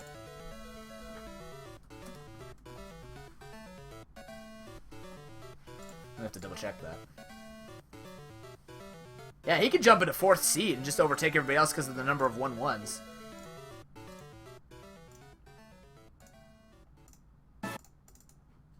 But yeah. Gotta say but yeah after every game. Otherwise it just doesn't sound like a pro PokeBowl stream. Anyways, so World Leader just has the better matchup. That Bronzong is really, really hard for the QB Destroyers to take out. However, I do think that what he brought, the only reason why it was so hard to kill is because he lost the Darmanitan early. I don't think it's necessarily Curtains for Darkness. I think if he just plays around using the right Pokemon on the right time, World Leader would be in a lot more heap of trouble. The Powdon going down was worth it for him because the Darmanitan went down, which means that you don't lose your Bronzong that easily. So if he plays around keeping that Bronzong a little bit safer, keeping that Darmanitan a little safer, he'll probably get a lot more damage down. I don't think Milotic, as much as you want to see it sweep through the multiple ground types on World Leader's team, World Leader has been bringing a fairly balanced type-like team. So it's not the end for him, because he's got the Decidueye, he's got the Tentacle and stuff like that. So Milotic is not going to get the value out, but we'll see. Maybe he actually ends up bringing out... I don't even think you need Shuckle for the Sticky Web here. Maybe bring Double Fire, maybe bring the Swellow. I'm not too sure. I think Swellow might actually have a decent chance at actually doing some damage here. Just because once you get through it, if you could pressure that Decidueye, that Cinccino has a much easier time just spamming Tail Slap. We'll have to see, though. I'm not the one playing. I am the one merely commentating with inferior skills. Not really, but with only as much knowledge as I have, and apparently discrediting the bottom of the ladder.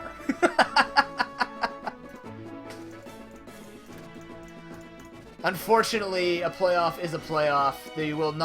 Not everybody can be accepted in, or it just wouldn't be a playoffs, right? But hey, it's good to see that I can officially announce that Season 4 has been arguably the most competitive-wise between all the coaches in terms of a Pro Pokeball season. This one has been an absolute pleasure, and I'm glad that I can run this for the community and run it for you guys. So thank you very much for making it the greatest that you can.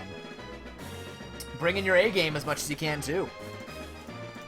It's all about learning, and it's all about just experiencing something that I think a lot of people have a lot of fun with. And, you know, Season 5, I've got, like, I think 16 names of people who said they want to come back and do it, so...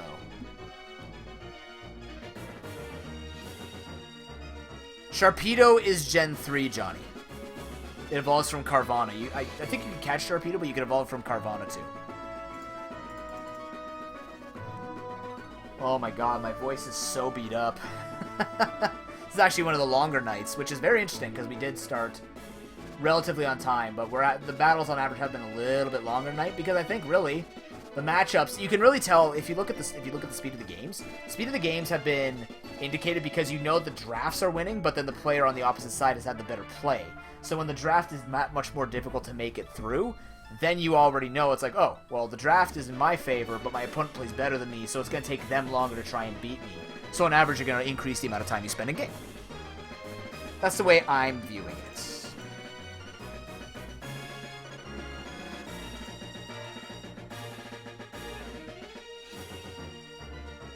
Locked? Interesting. I don't know what that means. As we wait for the final switches for the last match of the night, I would like to remind everybody to get your Newbit votes in. Get those hard-earned Newbits in to get your favorite players up to top when it comes to player most valuable Pokemaster. The MVP award will be announced at the end of the playoffs after we have found our champion for Season 4.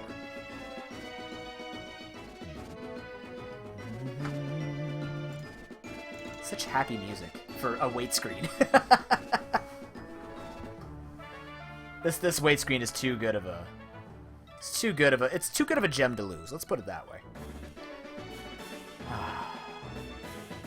And then we'll talk about how next week is going to work, because again, we won't have stream next Wednesday, so Pro Pokeball will be delayed until May 2nd, but I have to talk about the trades and stuff like that.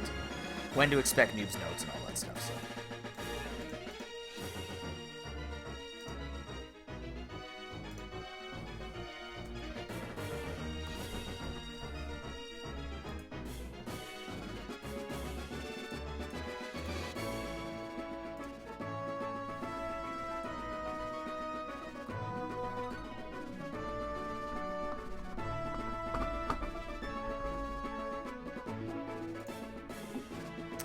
Sharpedo is generally an offensive sweeper, yes.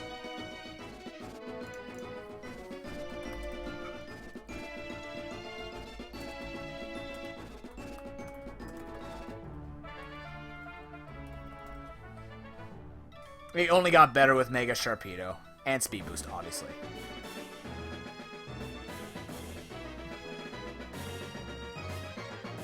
Incineroar because of the Intimidate? I've actually seen that.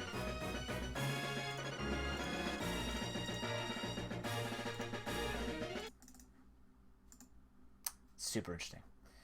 Ladies and gentlemen, it is the last match of the night, though. Stockton Thunder is up 1-0. Here we go. Can the QB Destroyers keep their hopes alive? Technically they are, because the Sarasota Suicunes were 0-2'd, so he's still in the race for the playoffs. But it's only going to get tighter the less that he goes into week number 8 with.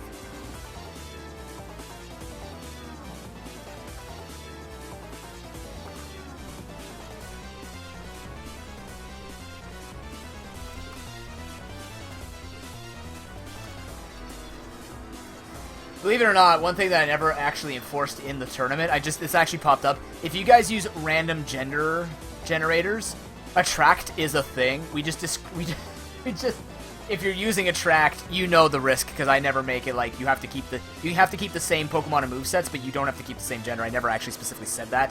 Technically it has to be the exact same Pokemon, but you know, if enough people complain, then we'll make it like set a gender, because hey, it could actually matter. We do see that Swellow, and we do see a Delphox. We see the other 6. Oh, this is interesting. I like it. I like what the QB Destroyers are trying to do here. Just bring out the other 6, pull a Mitch, see if he can get a win here. Quick Attack does nothing, as Stone Edge is going to romp the Swellow. It's almost like World Leader clicked the health bar down himself, as Malamar's not going to have to try and make his best way in here. Toxic is going to be fired on, which means it can't set up, but it does have a Trick Room. Okay, so he's going to be able to set up in that case. He actually has a Trick Room going on with maybe Sticky Whip, or maybe that's Power... Oh my god. Is that Power Trick? That better be Power Trick Shuckle. That'd be amazing. Super Power's going to come out. It's not going to do anything, and unfortunately between the Sandstorm and the Toxic, it is going to be heavily wearing him down to even be able to set this up. Even then, it looks like it was a Speed Tie? Oh, that sucks for him, because with the Trick Room up, Fat Boy still moved first, so... It turns out to be a Speed Tie just because of how slow Malamar tries to lower its speed down to.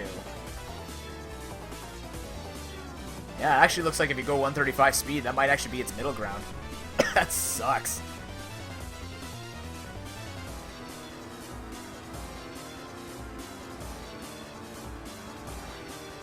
Let's see, though. World Leader trying to make a decision here. He knows that this thing's going to be setting up, but he also knows that the Toxic plus Sand's going to wear it down. So... There's not much for him to watch for here. Earthquake does come through. Oh, T-Bon's too late. He doesn't win the Speed Tie. Or maybe this thing is just actually just slower. You know what? I bet you this thing is... Yeah, this thing is going to be slower because 89, it'll be slightly above that because that's 0 IVs. So no matter what, he can't actually do it. But here is the Power Trick. Oh my god, the Earthquake. That's insane. But the Trick Room is up for one more turn, which means this thing is rocking like 500 and something attack in the Trick Room. Oh my god, it does absolutely nothing, unfortunately, because... Well, Shuckle's really slow, but so is Hippowdon. That would have been good against something like Flygon, but it doesn't get the cheese. For future reference, by the way, Bug Bite, super solid. Rhyperior is going to come in. This Hippowdon so far is just soloing the other 6 on the QB Destroyers team here, so... Start taking bigger damage here. Power Punch looking to try and set up the Rhyperior as much as possible. Toxic will come down. World Leader still has Slack Off. He knows with that +1 attack, the Rhyperior's Earthquake will do about 53% damage, but gets the crit, so that's even better for him as Slack Off will come through. A second Power Punch here could mean that he actually gets the kill, unless World Leader just goes for the Slack Off, which I would probably do for. I just go for Slack Off at this point. Earthquake is not going to hit the Flygon, forcing him to kind of like just take a bunch of damage for no reason, no repercussions. World Leader feeling good, looking towards seed number 4 in week number 7 as he ends up going for the Earthquake. Holy crap, that did a lot of damage to Sylveon. Not that Sylveon's the bulkiest on the physical side, but it's gonna do it. That's down, doesn't outspeed, not looking at a Choice Scarf. It had leftovers, so it doesn't matter. At this point, oh, he actually ends up going for DD. Cocky little jackass. But he knows he can do it because he can get away with it because he hasn't seen Ice Punch, he hasn't seen Coverage, he's seen Power Punch and Earthquake. I think we saw... No, we haven't seen this Pokemon yet, so Earthquake is not going to hit because he still has Levitate. He forgot, maybe. But at this point, Flygon is okay to go. And World Leader, in the fastest match of the night, is going to secure himself the 3 points, is going to secure himself 4th seed and is gonna make the QB Destroyers sweat a little bit. GG. This tournament just got a little real. And just like that, World Leader shoots up, not only with 3 points, but shoots up to, or from, let's show you this really quickly here. This is before World Leader actually gets points. This is how close this tournament is. He's tied for 7th seed. And with these points, he's actually going to shoot up to the 4th seed. That's insane to think about. As we refresh here, and let's get these points going. But yeah, like, that's nuts to think about. How this is the end of week number 7, looking at the points, looking at the results of QB Destroyers putting themselves on the extreme back burner. No, you know what? It does kick him out because 9 points is the lowest. So he still had a chance, but he's done it. He has officially been eliminated from the playoff chances. Unfortunate for the QB Destroyers, but still had a pretty good season and still has 2 more weeks to play out for the goodness of trying to disturb other people's seedings. It's still going, Johnny. You didn't miss it. It's not done. So yeah, now let's take a look at this. With 2 weeks left, let's officially say what the repercussions are of this. With World Leader getting that many points and moving up to the 4th seed, he has eliminated the QB Destroyers from playoff contention, which means they are officially eliminated, but they still play out the last 2 weeks because you need to play out the last 2 weeks. Lanakila Conquerors are not out, though. They actually can they can 2-0 the last 2 weeks of the regular season, and they have to hope that the Okeechobee Toros and the Alaskan Araquanids also 0-2, so that if that happens, he actually goes into a 3-way tie for the 5th seed and would eliminate everybody else. Boston Bearticks, Sarasota Sweetcoons, they're still making their way down. Luckily, they're only like 1-1s away, but they still have to rely on 0-2s from those 2 players. So at this point, 2-0s are pretty much on the board for these last, arguably 4 players. Or, yeah, I would say from Okeechobee Toros down to Lanakila Conquerors, you have to be concerned with how many points you're scoring, because it's go time, especially for Lanakila Conquerors. Drop a game and you drop the season. But let's take a look at what Week 8's going to look like then. If that's the case, what are we going up against? It will be the Sarasota Sweetcoons versus the QB Destroyers. Sweetcoons really have to be careful. If the QB Destroyers take a game off of them, then he's actually potentially costing himself the race to the playoffs. Stockton Thunders versus the Lanakila Conquerors. That's going to be an interesting one because that is basically the Conquerors' first of 2 trials to stay in for playoff contention. Alaskan Araquanids versus Sock Powered Sky Sharks, Okeechobee Toros versus the Boston Bearticks, and W. Wellington versus the Pichu Warriors. The matchup we're going to be looking towards, because with that 1-1 with the 1-1 to both of them, a 2-0 in the favor of Pichu Warriors basically means that he takes first place, and he has to hope that Pichu Warriors will drop a game to, where is he here? The Lanakila Conquerors in week number 9. I don't think Ivan wants to put the fate in another coach, especially knowing Ivan. He wants to take that series. However, if Ivan gets the 2-0 next week in 2 weeks for week 8, he will actually solely own first place, and nobody can take that away from him. He'll get 20 points. The next highest could be Ox with an unfortunate 19 points, which actually means, with 2 weeks left, if Pichu Warriors, and let's do a bit of math crunching here, if Pichu Warriors and Boston Bearticks both 2-0 W. Wellington, and Sock Powered Sky Sharks 2-0 the Alaskan Araquanids and the Okeechobee Toros, she can actually take first place. So Ivan isn't immortal by any stretch of the imagination, but he's more mortal than you may predict because Sock Powered Sky Sharks even stand a chance at taking those points. And even then, if the Pichu Warriors go even 1-1, yes, they could still 2-0 and Ivan can get to an 0-2'd and he can take first place. But if they 1-1 next week, if they win, oh my god, excuse me. If they 1-1 in week 8 and Ox 2-0s, she'll actually tie Pichu Warriors for 2nd seed. And then she's 1-2-0 away from taking first seed if W. Wellington drops a game. So even the top of the standings here have to be a little nervous about holding first and second seed, because the way that the playoffs work is first and second seed get a round 1 bye. They get the quarterfinal bye. So you want that because it's easy scouting for you, plus you get extra time now to relax and scout, but you can't change up your movesets. We'll explain that more as we get closer to the playoffs.